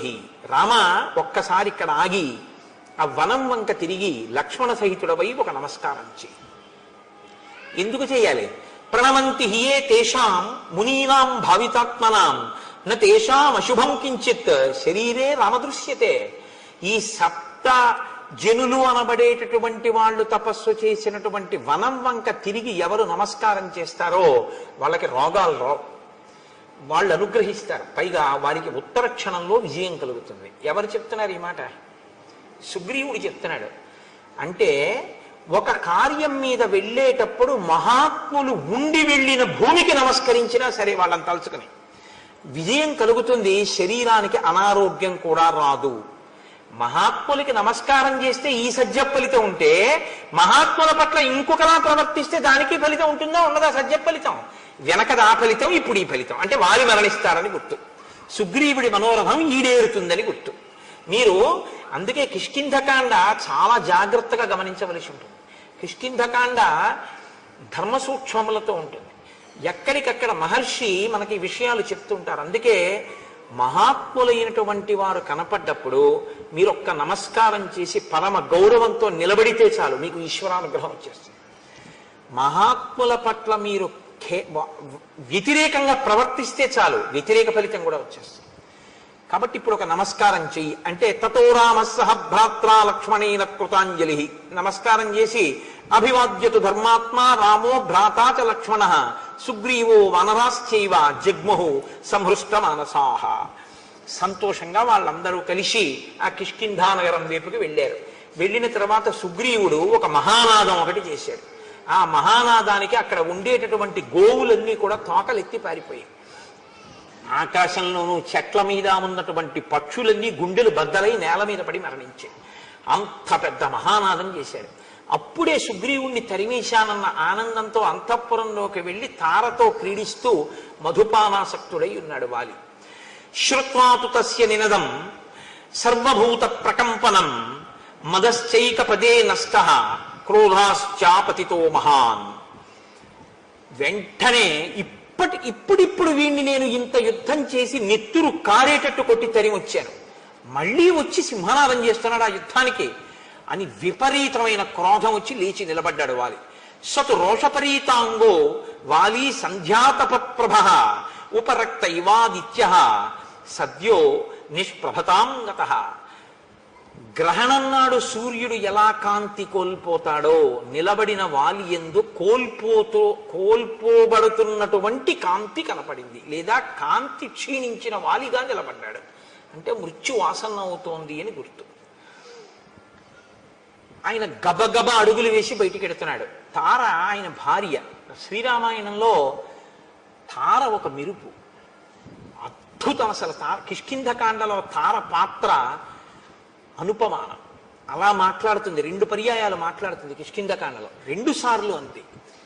మీరు చెవులు ఒగ్గి వినాలన్నమాట తార మాట్లాడుతుంటే. అలా మాట్లాడుతుంది. బృహస్పతి యొక్క కుమారుడు తారుడు, తారుని యొక్క కూతురు తార. అందుకని తాతగారి తెలివితేటలన్నీ వచ్చాయి ఆవిడికి. మీరు శ్రీరామాయణంలో ఇంకో గమ్మత్తుంది. రామాయణంలో కొన్ని జంటలు కనపడతాయి మీకు. దశరథుడు 3 భార్యలు, సీత రాములు, అహల్య గౌతముడు, తార వాలి, రావణుడు మండోదరి. ఇలా ఒక్కొక్క జంటలో ఒక్కొక్క లక్షణం ఉంటుంది. దశరథుడు కౌసల్య సుమిత్ర కైకేయి. కౌసల్య యందు ఉదాసీనుడు, అసలు పట్టించుకోడు. సుమిత్ర యందు తటస్థుడు, పట్టించుకున్నాడో పట్టించుకోలేదో, విన్నాడో వినలేదో తెలియదు. కైకేయందు ప్రేమాస్పదుడు, కొంప ముంచేసింది. అహల్య గౌతములు చెయ్యరానంత అపరాధం అహల్య చేసింది. అయినా తన భార్యని ఉద్ధరించుకుని తన పక్కకి తెచ్చుకోవడమే తప్ప భార్యని విడిచిపెట్టడం అన్నది సనాతన ధర్మంలో లేదని నిరూపించిన వాడు గౌతముడు. తార వాలి. తార ఏది చెప్పినా వింటాడు, నోర్మొయ్యని ఎప్పుడు అంటాడు, చక్కగా వింటాడు. తను చేసేదే చేస్తాడు తప్ప తార చెప్పిన మాట పాటించడు వాలి. రావణుడు మండోదరి అసలు భార్యగా చూసినట్లు కూడా మీకు కనపడదు. అంత మహాపతివ్రత. మహర్షి స్పష్టంగా చెప్పారు రామాయణంలో, సీతమ్మ ఎంత సౌందర్యవతో మండోదరి అంతే సౌందర్యవతి. నా ఎందు కనపడని ఏ అందం నీకు సీతమ్మ ఎందు కనపడిందిరా, నీకు మృత్యువు కోసం వెళ్ళావు తప్ప అంది మండోదరి. కాబట్టి రావణాసురుడు అనబడేటటువంటి వాడు ఇంత గొప్పదైనా మండోదరిని అసలు ఎప్పుడు భార్యాస్థానంలో ఇవ్వవలసిన కనీస గౌరవం కూడా ఇవ్వనివాడు. కాబట్టి ఆవిడ చెప్పడం ఈయన వినడం అన్నది అసలు ఉండనే ఉండదు. ఆ దాంపత్యం అటువంటి. అయినా ఆవిడ ఆయన్ని అనుగమిస్తూనే ఉంటుంది, మహాపతివ్రత. సీతారాములు దాంపత్యం అంటే వీళ్ళిద్దరిదే రామాయణంలో. ఎందుకో తెలుసా అండి? రాముడు ఏదైనా సీతమ్మతో మాట్లాడతాడు, సీతమ్మ ఏదైనా రాముడితో మాట్లాడుతుంది. సీతమ్మ చెప్పిన దాంట్లోది నేను తీసుకోవలసింది అనుకుంటే రాముడు ఆవిడ చెప్తేనే వినడం ఏమిటి అనుకోడు, చాలా మంచి మాట చెప్పావో అలా చేద్దాం అంటాడు. ఒకవేళ సీతమ్మ చెప్పింది చేయకూడదు అనుకుంటే ఇది ఒక్కనాటికి చేసే విషయం కాదు, నేనెవరో నీకు బాగా తెలుసు, అయినా నువ్వు ప్రేమతో చెప్పావు, నువ్వు కాకపోతే ఎవరు చెప్తారు, ఫలానా కారణానికి ఇది చేయడం కుదరదు అని వివరిస్తాడు. రాముడు ఏదైనా సీతమ్మకి చెప్తే రాముడు చెప్పిందే సీతమ్మ చేస్తుంది. కానీ రాముడు ఇది చేస్తే బాగుంటుంది అనుకుంటే ఆయనకి నేను చెప్పడం బాగుంటుందా అని ఊరుకోదు, చెప్పి తీరుతుంది. ఇది సీతారాములిద్దరిది పెద్దలు కుదిర్చిన వివాహం. దశరథ మహారాజు జనకుడు కుదిర్చిన వివాహం. పెద్దలు కుదిర్చిన వివాహం ఏదో అది రామాయణంలో టోటల్ సక్సెస్. వాళ్ళిద్దరూ అంత ఆదర్శవంతమైనటువంటి జీవితాన్ని గడిపారు. కాబట్టి మనం బతికితే సీతారాముల్లా బతకాలి. దాంపత్యంలో భార్యాభర్త ఎలా ఉండాలి అన్నది రామాయణంలో మీరు శ్రీరామాయణము దాంపత్యము చదివారు అనుకోండి. నేను మీతో అన్నానుగా, రామాయణాన్ని ఒక్కసారి చదవకండి, రామాయణాన్ని అనేక కళ్ళజోళ్ళు పెట్టుకు చదవ. అనేక కళ్ళజోళ్ళు అంటే నా ఉద్దేశం రామాయణము ధర్మశాస్త్రము, రామాయణము జ్యోతిష శాస్త్రము, రామాయణము శకున శాస్త్రము, రామాయణము పరిపాలనా శాస్త్రము, రామాయణము బంధుప్రీతి, రామాయణము ధర్మశాస్త్రము, రామాయణము ఇదిగో దాంపత్య జీవనము. ఇలా మీరు ఎలా కావాలనుకుంటే అలా రామాయణాన్ని చూడొచ్చు. వెంటనే మీకు రామాయణం నుంచి వచ్చేస్తుంది అంతే సారం. మీరు ఎలా ఉండాలో రామాయణం చెప్పేస్తుంది. అందుకే రామాయణం వేదోపబృంహణం. రామాయణం చెప్పండి లోకంలో ఏమీ ఉండదు, అన్నీ చెప్తుంది రామాయణం. కానీ రామాయణాన్నే మీరు చెప్పాలి, రామాయణాన్నే మీరు చదవాలి, రామాయణాలు చెప్పకూడదు. వాల్మీకి రామాయణాన్నే చదువుకోండి, అంటే మిగిలినవి చదవద్దని కాదు, చదివి సంతోషించండి. వాల్మీకి మహర్షికి ప్రత్యక్షంగా ఆచమనం చేస్తే ఏది కనపడి సత్యమై రచింపబడిందో అది వాల్మీకి రామాయణం ఒకటి. మిగిలినవి అనుభవింపబడి రచింపబడినటువంటి రామాయణాలు. కాబట్టి లోకంలో అందుకే ఓ మాట వచ్చిన ఏదో రామాయణం చెప్పి వెళ్ళారా అంటే ఏది చెప్పినా రామాయణంలోంచి తప్ప చెప్పడానికి ఇంకో చోటు నుంచి ఉండదు. కాబట్టి ఇప్పుడు ఆ తార వెడుతున్నటువంటి వాలిని ఆపంది. వాలి దంస్ట్రా కరాళస్తు క్రోధా దీప్తాగ్ని సన్నిభ భాక్యుత్పతిత పద్మాభ సంమృణాల ఇవ హ్రద. ఆ వెడుతున్నటువంటి ఆ వాలిని ఆపి తార అంటుంది, నీవు తొందరపడి మళ్ళీ ఇప్పుడిప్పుడే ఏ సుగ్రీవుణ్ణి పిడికిటి పోట్లు పడిచి నెత్తురు కారేటట్టు కొట్టావో ఆ సుగ్రీవుడి మీద యుద్ధానికి నువ్వు మళ్ళీ వెడుతున్నావు. కానీ సాధుక్రోధమిమం వీర నదీవేగమివాగతం శయానాద్దుదిత కాల్యం త్యజ భుక్తామివస్రయం. ఒక పురుషుడు రాత్రి పడుకోబోయే ముందు, నిద్రలోకి వెళ్ళడానికి ముందు మెడలో ఒక పుష్పహారం వేసుకుని పడుకుంటాడు. అంటే అదేంటంటే అలా కూడా వేసుకుంటారా అంటే అలా వేసుకుంటారు రంధానికి. ఇప్పుడు మనం అంటే అంతంత డబ్బులు అంతంత పూలదండలు అవన్నీ ఇప్పుడులే, అదోలా చూస్తారు అలా వేసుకుంటే. కానీ అలా వేసుకుని పడుకునేవారు పూర్వం. కాబట్టి పూలహారం వేసుకుని నిద్రించినటువంటి పురుషుడు మరునాడు నిద్ర లేవగానే నలిగిపోయిన పుష్పహారాన్ని తీసి ఎలా పక్కన పడేసి బయటికి వస్తాడో అలా నీలో జనించినటువంటి కోపాన్ని ఉత్తర క్షణం విడిచిపెట్టేసేయి. నదీ ప్రవాహంలా వస్తోంది నీకు కోపం, ముంచెత్తుతోంది నేను. ఆ ముంచెత్తుతున్న ప్రవాహాన్ని పురుషుడు దండ వేసుకుని రాత్రి పడుకున్నవాడు ఉదయం విడిచిపెట్టినట్టు ఆ క్రోధాన్ని నువ్వు విడిచిపెట్టు. నేను చెప్పిన మాట విన. సహసా తవ నిష్క్రామో మమ తావన్న రోచతే శ్రూయతాం చాభిదాస్యామి ఎన్నిమిత్తం నివార్యసే. ఇప్పుడొద్దు యుద్ధానికి, వెడుదుగానే యుద్ధానికి నువ్వు వెళ్ళొద్దు, యుద్ధం చెయ్యొద్దు, ఇంట్లోనే ఉండు, వెన్ను చూపించు అని నేను అనను. కానీ నీ తమ్ముడు ఇప్పుడు వచ్చి మళ్ళీ సింహనాదం చేస్తున్నాడు. కానీ వెళ్ళవద్దు ఇప్పుడు యుద్ధానికి. ఎందుకు వెళ్ళవద్దు అంటున్నానో నువ్వు విను జాగ్రత్తగా. తప్ప క్రోధంతో గబగబా తొందరపడిపోయి వెళ్ళిపోవద్దు. త్వయాతస్య నిరస్తస్య పీడితస్య విశేషతః ఇహైత్య పునరాహ్వానం శంకాం జనయతీవమే.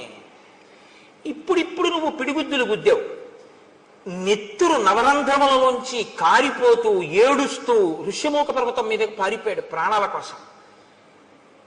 వెళ్ళి కొంచెం సేపు అవ్వలేదు, నువ్వు ఇంట్లోకి వచ్చావు, మళ్ళీ వచ్చి సింహనాదం చేస్తున్నాడు. పూర్వం ఎప్పుడు చేయలేదు సుగ్రీవుడిలా. ఏ ధైర్యంతో మళ్ళీ వచ్చి సింహనాదం చేశాడు. కాబట్టి ఏదో ఇందులో అనుమానించవలసింది ఉంది, తొందరపడి వెళ్ళకు. దర్పశ్చ వ్యవసాయశ్చ యాదృశస్తస్య నర్దతః నినాదశ్చాపి సంరంభో నైతదల్పం హి కారణం. నువ్వు జాగ్రత్తగా అతను చేస్తున్నటువంటి సింహనాదాన్ని విను. అతనిలో ఒక ఉద్యమం కనపడుతోంది, ఏదో చాలా ఉత్సాహంగా ఉన్నాడు. ఆ ధ్వని పూర్వంలా లేదు, ఇప్పుడు ఏదో ధైర్యంతో అరుస్తున్నాడు. అతనిలో ఒక తొందర ఉంది, రా బయటికి అని, నిన్ను బయటికి రప్పించడమే పూనికతో ఉన్నాడు. ఈ మూడు కనపడుతున్నాయి ఆ నాదంలో. అంటే ఏదో తేడా ఉంది వాళ్ళ సుగ్రీవుల్లో. నా సహాయమహం మన్యే సుగ్రీవం తామిహాగతం అనష్టబ్ద సహాయశ్చ యమాశ్రిత్యైష గర్జతి. సుగ్రీవుడి వెనక ఎవరో ఉన్నారు, ఎవరో సుగ్రీవుడికి సహాయం చేయడానికి వచ్చారు. కాబట్టే సుగ్రీవుడికి అంత ధైర్యం వచ్చింది. లేకపోతే ఇంత ధైర్యంగా వచ్చి ఇప్పుడు మళ్ళీ అరవగలిగినటువంటి ప్రజ్ఞ సుగ్రీవుడికి లేదు. ప్రకృత్యా నిపుణశ్చైవ బుద్ధిమాంశ్చైవ వానరః నా పరీక్షిత వీర్యేణ సుగ్రీవ సఖ్యమేష్యతి. ఎవరినో తీసుకొచ్చాడు, ఎవడైతే మాత్రం నాకేంటి, ఇప్పటి వరకు నాకు ఓటమి తెలియదు అంటావేమో. సుగ్రీవుడు ఎటువంటి వాడో తెలుసా? నాకు బాగా తెలుసు. నీ తమ్ముడు ఎవరితోనైనా స్నేహం చేసే ముందు, ఎవరినైనా నమ్మే ముందు, నీ దగ్గరికి వచ్చే ముందు, నిన్ను యుద్ధానికి పిలిచే ముందు అవతలి వారు నీతో యుద్ధం చెయ్యగలిగిన వారేనా అన్నది వాళ్ళు మాట చెప్తే నమ్మడం, పరీక్షించి చూసి వచ్చి ఉంటాడు. ఎందుకంటే సుగ్రీవుడి శీలం అటువంటిది. పరీక్షించి చూశాడు నీ తమ్ముడు, నిర్ధారించుకున్నాడు తనతో వచ్చిన స్నేహితుడెవరో నిన్ను మట్టు పెట్టగలిగిన వాడు అని నమ్మకం ఏర్పడ్డాకే వచ్చాడు. కాబట్టి తొందరపడి వెళ్ళకు. ఎంత ఖచ్చితంగా చెప్పేస్తోందండి మహాతల్లి నిజంగా. పూర్వమేవ మయా వీర శృతం కథయతో వచః అంగదస్య కుమారస్య వక్ష్యామి త్వాం హితం వచః. పూర్వం యువరాజు అయినటువంటి అంగదుడు నాతో ఒక విషయం చెప్పాడు. నేనిప్పుడు నీతో ఆ మాట చెప్తాను, శ్రద్ధగా విను. అంగదస్త కుమారోయం వనాంతం ఉపనిర్గతః ప్రవృత్తిస్తేన కథిత చారై రాశీ నివేదిత. ఒకనాడు అంగదుడు ఈ రాజ్యము యొక్క హద్దులు, సరిహద్దుల వరకు వెళ్ళాడు. దాటి ఋష్యమూక పర్వతం వైపుకు వెళ్ళరుగా. గూఢచారులు ఎప్పుడు అవతల దేశాల్లో తెలుసుకున్న విషయాలు ఆ సరిహద్దులు దాటి వచ్చి చెప్తూ ఉంటారు. గూఢచారులు ఒక విషయాన్ని చెప్పారు అంగదుడితోటి. ఆ అంగదుడు నాతో చెప్పాడు, అయోధ్యాధిపతే పుత్రౌ శూరౌ సమర దుర్జయౌ ఇక్ష్వాకూణాం కులే జాతౌ ప్రథితౌ రామలక్ష్మణౌ సుగ్రీవ ప్రియకామార్థం ప్రాప్తౌ తత్ర దురాసదౌ సతే భ్రాతుర్హి విఖ్యాతః సహాయో రణకర్మణి రామ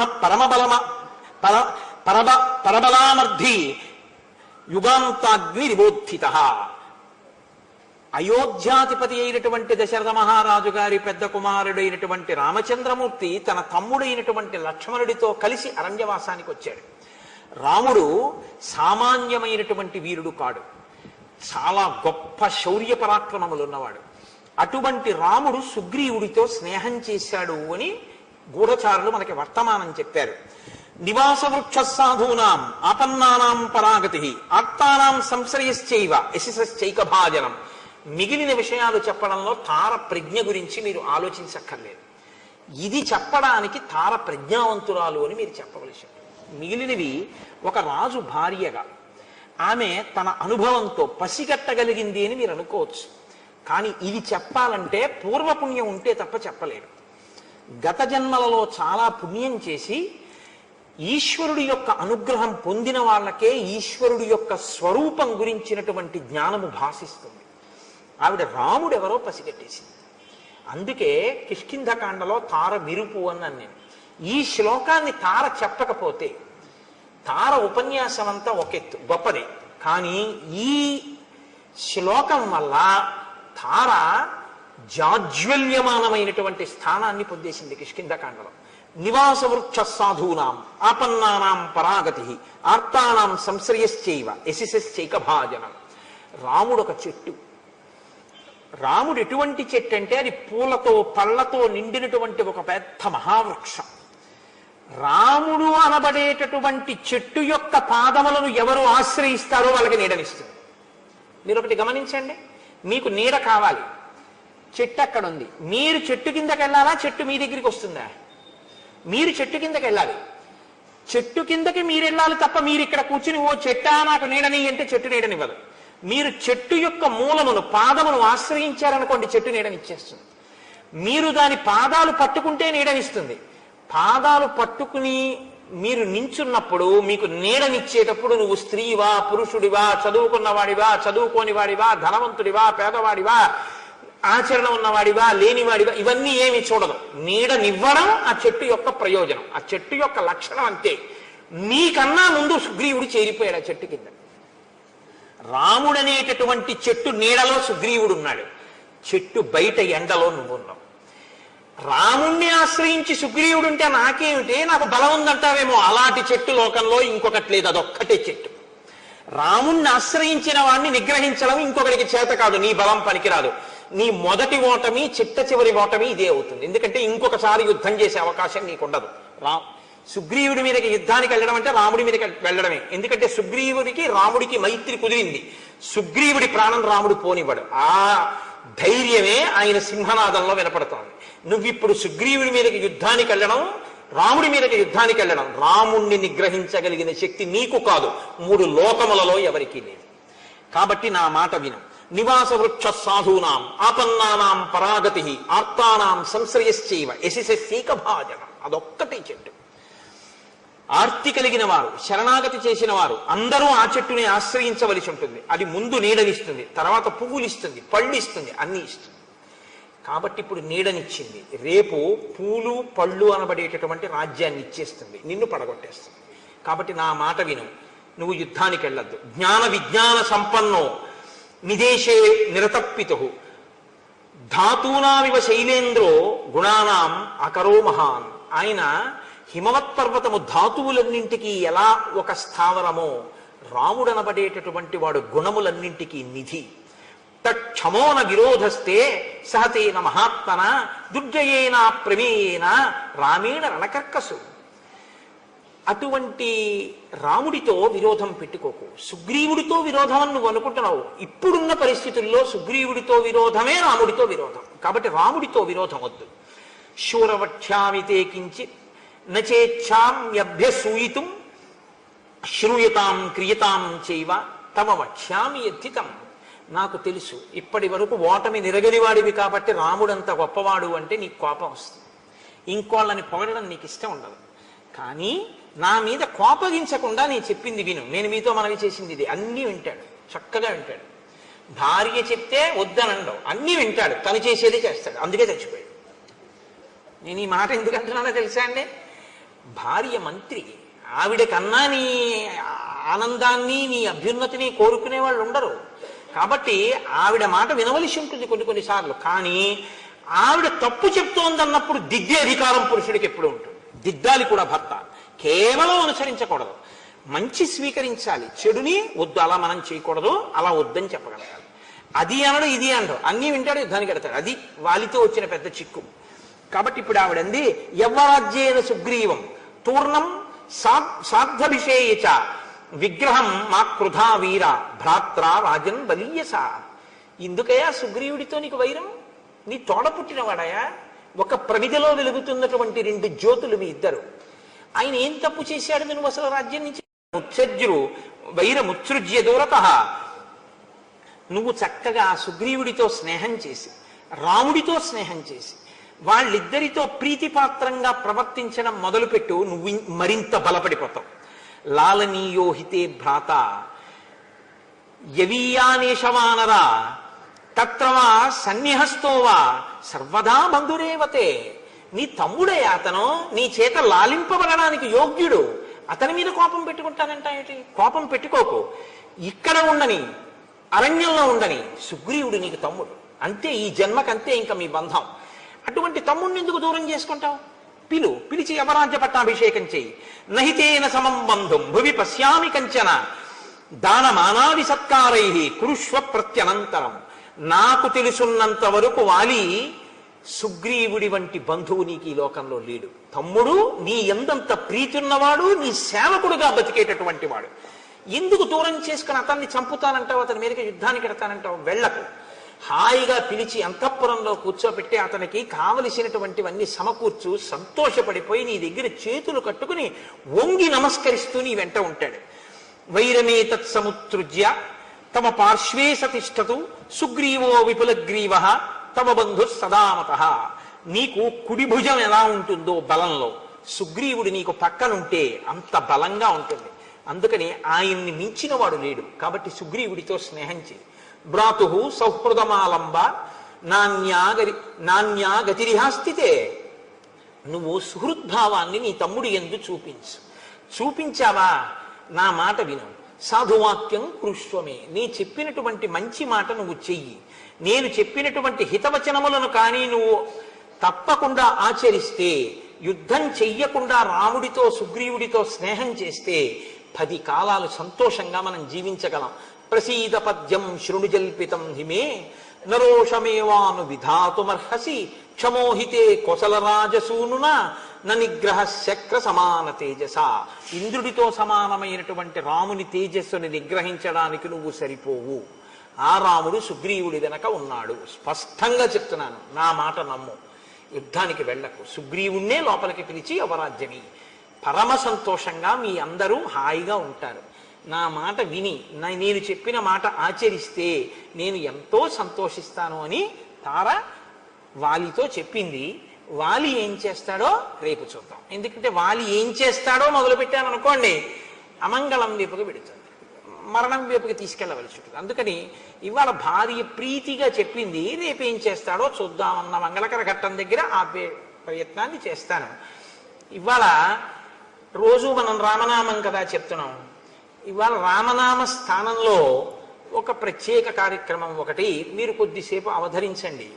లోకంలో ఒక మర్యాద ఒకటి ఉంది. ఏమిటా మర్యాద అంటే, ఏదైనా చేస్తున్నటువంటి క్రతువు కానీ, చేస్తున్నటువంటి జరుగుతున్న ఒక సభ కానీ పూర్ణంగా పవిత్రం అయిపోయింది, భగవంతుడు పరిపూర్ణంగా ఆశీర్వదించాడు, చాలా సంతోషించాడని గుర్తు ఏమిటో తెలుసా అండి? పంచశిఖలు పెట్టుకుని దీక్షావస్త్రంతో ఉన్నటువంటి వటువు సభాప్రవేశం చేయడం. అందుకే బలిచక్రవర్తి అంతటి వాడు వటువు సభలోకి వస్తుంటే, వడుగా ఎవ్వరి వాడవెవ్వడవు సంవాస స్థలం వెయ్యది ఎడకు నీ వరుదించుటం సఫలమయ్యన్ వంశమున్ జన్మమున్ కడు ధన్యాత్ముడనైతే ఈ మఖము యోగ్యం వయ్యే సుహృతంబులయ్య శిఖులున్ కళ్యాణమి కాలమున్ అంటాడు. ఒక కార్యం భగవదనుగ్రహాన్ని పొందింది అని గుర్తు ఏమిటో తెలుసా అండి? సభలోకి వటు వచ్చి కూర్చుంటాడు. నేను మీకు ప్రమాణం చూపిస్తున్నాను, నా సొంతంగా చెప్పేశాను అనుకుంటున్నారేమో. వడుగా ఎవ్వరి వాడవెవ్వడవు, ఆ ప్రశ్న మనం అడగక్కర్లేదు, తెలుసు. సంవాస స్థలం వెయ్యది ఈ ఎడకున్ నీ వరుదించుటన్ సఫలమయ్యన్ వంశమున్ జన్మమున్. సఫలమైపోయింది మన వంశం జన్మాను ఆయన రావడం వల్ల. వటు అంత గొప్పవాడు, ఉపనయనం చేసుకున్నవాడు. కడు ధన్యాత్ముడనైతే ఈ మఖము యోగ్యం వయ్యే సుహృతంబులయ్య శిఖులున్ కళ్యాణమి కాలమున్. పట్టాభిషేకం రాబోతోంది కదా, కాబట్టి వటువా నువ్వు ఒక్కసారి చక్కగా లేచి వచ్చి ఈ వేదిక మీద కూర్చో. మొన్ననే ఉపనయనం చేసుకుని గుంటూరులో సంపూర్ణ శ్రీరామాయణ ప్రవచనాలు జరుగుతున్నాయని, అంత రామాయణ ప్రవచనం జరుగుతున్నటువంటి శృంగేరి శారదాపీఠ ప్రాంగణంలో వెళ్ళి కూర్చుని నేను ఒక్కసారి రామాయణం ఒక ఉపన్యాసం విని వస్తాను అని వాడు నిన్నగాక మొన్న 2 రోజులైంది వాడు సంధ్యావందనం చేసుకుని కూర్చో. వీడు నాకు శిష్య సమానుడే, అందుకని ఏకవచన ప్రయోగం నేను చెయ్యొచ్చు. వీడు ఎంత ధారణ చేశాడంటే, ఎంత చక్కగా సంధ్యావందనం గాయత్రి చేసుకుంటున్నాడంటే, ఏదో పేరుకి ఉపనయనం చేసుకుని ఒంటి మీద యజ్ఞోపవీతం వేసుకుని 20 ఏళ్ళైనా కూడా ఇంకా సంధ్యావందనంలో కనీసం గాయత్రి ధ్యాన శ్లోకం కూడా రాని వాళ్ళు వీడిని చూసి సిగ్గుపడాలి అని చెప్పడానికి నేనేం మొహమాట పట్టలేదు. వాడు 2 రోజులైందేమో సంధ్యావందనం చేసి. వాడు ఎంత చక్కగా గాయత్రి చేస్తున్నాడంటే, వాడు నా దగ్గరకు వచ్చి కూర్చుని ఇవ్వాల వాడు గాయత్రి మంత్రం గురించి కొన్ని విషయాలు తెలుసుకుని నా ఆశీర్వచనం పొందాలి అని వాడు ప్రత్యేకం హైదరాబాద్ నుంచి వచ్చి వాడు ఇవాళ ఇక్కడ రామాయణం వింటాను అని ఇంత వైదికంగా వచ్చి కూర్చుని రామాయణ ప్రసంగం విన్నాడు. నీ రాక చేత నాన్న రామచంద్రమూర్తి యొక్క అనుగ్రహం పరిపూర్ణంగా లభించినట్టు. వటు వస్తే గౌరవించాలి. కాబట్టి శృంగగిరి పీఠం కాబట్టి అందున ఒక వటువు సన్యాసి ఇద్దరిని తప్పకుండా గౌరవించవలసిన బాధ్యత పీఠం మీద ఉంటాయి. వటువుకి ఏవి పడితే ఇవ్వకూడదు. వటువుకిస్తే గొడుగో జన్నిదమో కమండలయో నాకున్ ముంజియో దండమో వడుగైనెక్కడ కరుల్ వామాక్షుల అశ్వంబులెక్కడ నిత్యోచిత కర్మమెక్కడ మదాకాంక్షితంబైన 3 అడుగుల మేర త్రోవకిచ్చుటదే బ్రహ్మాండంబు నా పాలికి. కాబట్టి నీకో యజ్ఞోపవీతం మొదలైనవి బ్రహ్మచారికి ఏమి ఇవ్వాలో అది శృంగగిరి పీఠం తరపున ఇస్తారు. ఏనన్నా ఆచమనం చేయడానికి, అర్ఘ్యం ఇవ్వడానికి పాత్ర అవి. ఏది పీఠం తరపున బహూకరించండి. చక్కగా ఎంత గొప్ప సన్నివేశం అండి ఇవాళ, మీ అందరూ చూసి సంతోషించారు.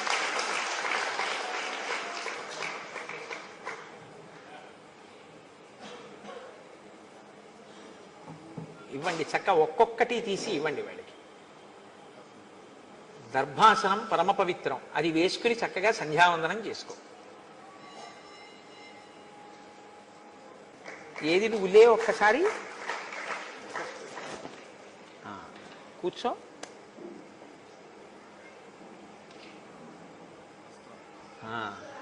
అరుణాంశకోత్తరీయంబుతోడ సరిలేని రాకట్టు జరువాముల కట్టు బెడగారు నీర్కావి పింజతోడ ధవళ ధవళములకు జన్నిదములతోడ కాశికాముద్రయుడిన యుంగరంబుతోడ శాంతరసముప్పు బ్రహ్మ తేజంబుతోడ ప్రవరుడయ్యవి ఎచ్చర ప్రవరుడకుడు అంటాడు అలసాని పెద్దన గారు. కాబట్టి నువ్వు బ్రహ్మచారివి కాబట్టి చక్కగా ఈ వస్త్రాలు కట్టుకుని సంధ్యావందనం చేసుకో. ఏనన్నా వీడికి ఏకవస్త్రధరోధన్వి సిఖీ కనకమాలయ ఉత్తరీయం ఇవ్వక్కర్లేదు అండి. యజ్ఞోపవీతం ఎప్పుడైనా నీ ఒంటి మీద ఉన్నది జీర్ణమైతే ఇది వేసుకుందుగా. వాడికి ఆచమన పాత్ర, ఓ చక్కగా ఆచమన పాత్ర, అర్ఘ్యపాత్ర, నీ అదృష్టమే అదృష్టం. అదిగో నువ్వు చక్క అర్ఘ్యం ఆచమనం చేయడానికి అది, అర్ఘ్యం ఇవ్వడానికి ఇది అక్కడ పెట్టుకో. ఒక విభూతి ఉండ నువ్వు విభూతి ధారణ చేయడానికి పళ్ళెంలో పెట్టుకో. ఆ మాల కళ్ళకద్దుకుని మెళ్ళలో వేసుకో. అయితే ఇలా అయ్యి నేను వేసేస్తాను. విసరండి ఒకసారి, వటువు కదా ఒకసారి విసరండి, విసరండి. ఇప్పుడు వాడికి ఇవ్వండి, అది దగ్గర పెట్టుకో. వాడికి ఒకసారి ఆ గొడుగు పట్టండి. నువ్వు వేదిక దిగిపోయేటప్పుడు ఈ గొడుగు పట్టుకుని వెళ్ళు. ఏమ్మా వాడికి ఆ గొడుగు పట్టండి, ఛత్రం ఇలా పట్టండి వంచి. అది ఇప్పుడు అక్కడ పెట్టేసి. ఒక వటువు వచ్చాడు కదా, పీఠం తరపున సత్కరింపబడ్డాడు. ఉత్తినే వెళ్ళిపోకూడదు వటువు. వటువు ఆశీర్వచనం చెయ్యాలి. వటువుకి ఆ అధికారం ఉంటుంది. అందుకే కదా స్వస్తి జగత్రీ భువన శాసన కర్తకు హాసమాత్ర విద్ధిస్త నిలింప భర్తకు సుధారాపద వ్యవహర్తకున్ మునీంద్రస్తుత మంగళార్థర విధాన వ్యవహర్తకు దానవ లోకభర్తకున్ అని వామనమూర్తి బలిచక్రవర్తికి ఆశీర్వచనం చేశారు. కాబట్టి ఇప్పుడు ఈ వటువు కూడా మనందరినీ ఆశీర్వచనం చేస్తాడు. ఎలా ఆశీర్వచనం చేస్తాడు? ఇతను ఎలా చేస్తాడంటే గోవిందనామాలు చెప్తాడు మనందరికీ. ఆ గోవింద నామం చేత సభకంతటికి ఆశీర్వచనాన్ని కృప చేస్తాడు. వీడికి సహకరించడానికి వాళ్ళ బాల కూడా వచ్చింది. శారదాపీఠం కదా, బాల వస్తే అమ్మవారు నడిచి వచ్చినట్టే. కాబట్టి ఆ బాలాస్వరూపం కూడా వచ్చి కూర్చుని గోవిందనామాలు చెప్తుంది.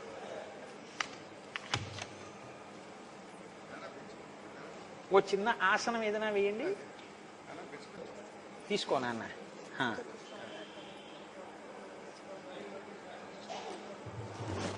ఋషేయ ప్రవరాన్విత కౌండిన్యసగోత్ర ఆపస్తంభ సూత్ర కృష్ణ యజుశాఖాధ్యాయి సూర్యవంశీ శర్మ అహంభో అభివాదయే.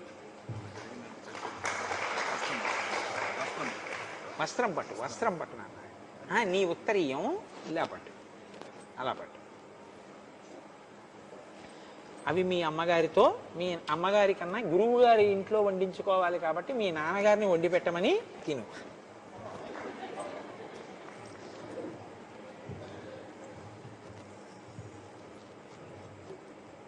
ఇది నేను బిగించేశాను, అది మీరు బిగించండి ఆ పాప దగ్గర.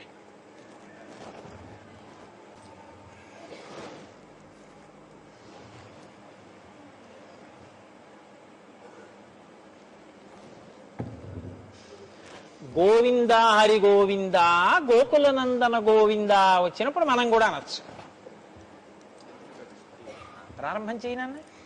శ్రీ శ్రీనివాస గోవింద, శ్రీ వెంకటేశ గోవింద, భక్తవత్సల గోవింద, భాగవత ప్రియ గోవింద, నిత్య నిర్మల గోవింద నీలమేఘ శ్యామ గోవింద పురాణ పురుష గోవింద పుండరీకాక్ష గోవింద గోవింద హరి గోవింద గోకుల నందన గోవింద నందనందన గోవింద నమిత చోళ గోవింద పశుపాలక శ్రీ గోవింద పాప విమోచన గోవింద దుష్ట సంహార గోవింద దురత నివారణ గోవింద శిష్ట పరిపాలక గోవింద కష్ట నివారణ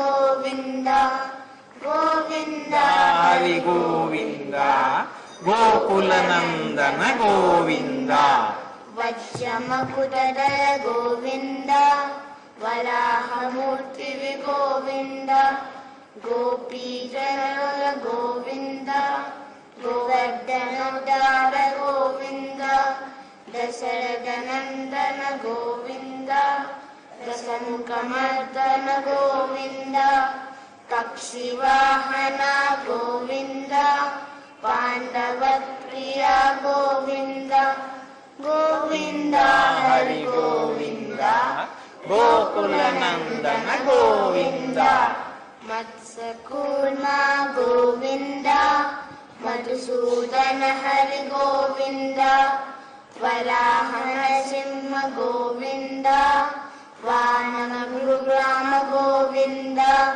బౌద్ధ కల్కిధర గోవింద బలరామానుజ గోవింద వేణుగాన ప్రియ గోవింద వెంకటరమణ గోవింద గోవింద హరి గోవింద గోకుల నందన గోవింద సీతానాయక గోవింద సీత పరిపాలక గోవింద దరిద్ర జన పోషక గోవింద ధర్మ సంస్థాపక గోవింద అనాథ రక్షక గోవింద ఆపద్ పాండవ గోవింద శరణాగత వత్సల గోవింద కరుణా సాగర గోవింద గోవింద హరి గోవింద గోకుల నందన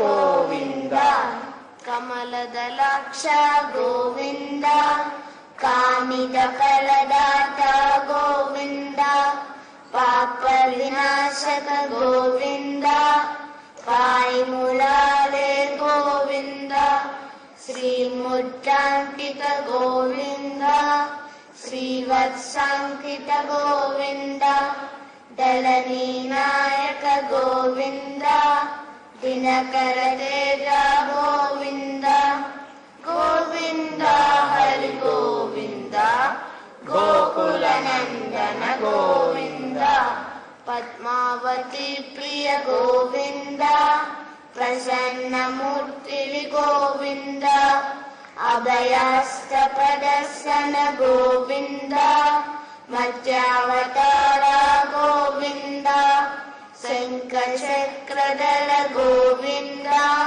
సాంగ గదాధర గోవింద విరజాతీశ గోవింద విరోధి మర్దన గోవింద గోవింద హరి గోవింద గోకుల నందన గోవింద సాలగ్రామధర గోవింద సహస్రనామ గోవింద లక్ష్మీ వల్లభ గోవింద లక్ష్మణ గజ గోవింద కస్తూరి తిలక గోవింద కాంచనాంబరధర గోవింద గరుడ వాహన గోవింద గజరాజ రక్షక గోవింద గోవింద హరి గోవింద గోకుల నందన గోవింద వానర సేవిత గోవింద బాలది బంధన గోవింద ఏడుకొండవాడ గోవింద ఏక స్వరూప గోవింద శ్రీరామకృష్ణ గోవింద రఘుకుల నందన గోవింద ప్రత్యక్ష దేవ గోవింద పరమదయాకర గోవింద గోవింద హరి గోవింద గోకుల నందన గోవింద వజ్ర కవచధర గోవింద వైజయంతిమాల గోవింద వడ్డికాసులవాడ గోవింద వసుదేవతనయ గోవింద బిల్వపట్టాక్షిత గోవింద భిక్షుక సంస్థుత గోవింద శ్రీపుండూప గోవింద నిత్య కళ్యాణ గోవింద నీరజనాభా గోవింద హాతి రామ ప్రియ గోవింద హరి సర్వోత్తమ గోవింద జనార్దన మూర్తి గోవింద జగత్ సాక్షి రూప గోవింద అభిషేక ప్రియ గోవింద ఆపన్నివారణ గోవింద గోవింద హరి గోవింద గోకుల నందన గోవింద రత్న కిరీట గోవింద రామానుజనుత గోవింద స్వయం ప్రకాశ గోవింద ఇలలోకేశ గోవింద ఆనంద రూప గోవింద ఆద్యంతరహిత గోవింద గోవింద హరి గోవింద గోకుల నందన గోవింద ఇహ పరదాయక గోవింద ఇహరాజ రక్షక గోవింద పరమదయాలో గోవింద రత్ననాభ హరి గోవింద తిరుమల వాస గోవింద తులసి వనమాల గోవింద శేషాద్రి నిలయ గోవింద శేష సాయిని గోవింద శ్రీ గోవింద. శుభం భూయాత్. బాగుంది. ఏది బాలాస్వరూపం, దానికి ఒక 2 పళ్ళు ఇవ్వండి. ఏది ముక్తా విద్రుమహేమ నీల ధవల ఛాయైర్ముఖైస్త్రీక్షణైః యుక్తామిందు నిబద్ధ రత్నమకుటాం తత్తార్థ వర్ణాత్మికం గాయత్రీం వరదా భయాంకుశకస శుభ్రం కపాలం గదాం శంఖం చక్రమదార విందయుగళం హస్తైర్వహంతి భజే. ఓ వెరీ గుడ్, వెరీ గుడ్. బాగుంది.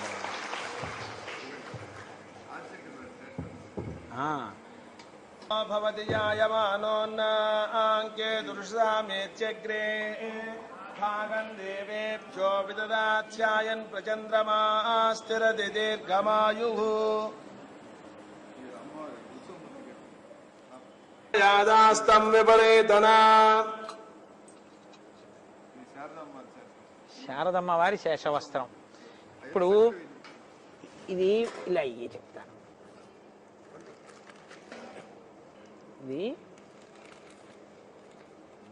ఇది ముడేసేయండి, ఇలాగా ఇది ఇలా ముడేసేయండి.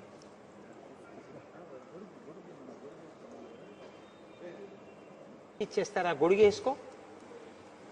ఇది ఎడం చేత్తో పట్టుకో, మూట వేసుకుని చక్కగా మెల్లగా దిగి వెళ్ళు. వాడికి జాగ్రత్తగా చేయి పట్టుకుని సహకరించండి గోపాలకృష్ణ గారు. మంగళాశాసనపరైః మదాచార్య పురోగమైః సర్వైశ్చ పూర్వైరాచార్యైః సత్కృతాయాస్తు మంగళం. మంగళం కోసలేంద్రాయ మహనీయ గుణాత్మనే చక్రవర్తి తనూజాయ సర్వభౌమాయ మంగళం. ఉమాకాంతాయ కాంతాయ కామితార్థప్రదాయినే శ్రీగిరీశాయ దేవాయ మల్లినాథాయ మంగళం. కరచరణకృతం వా కర్మవర్కాయుజం వా శ్రవణనైనజం వా మానసం వాపరాధం విహితమవిహితం వా అరుణాబ్ధే శ్రీమహాదేవ శంభో. సర్వం శ్రీ ఉమామహేశ్వర పరబ్రహ్మార్పణమస్తు.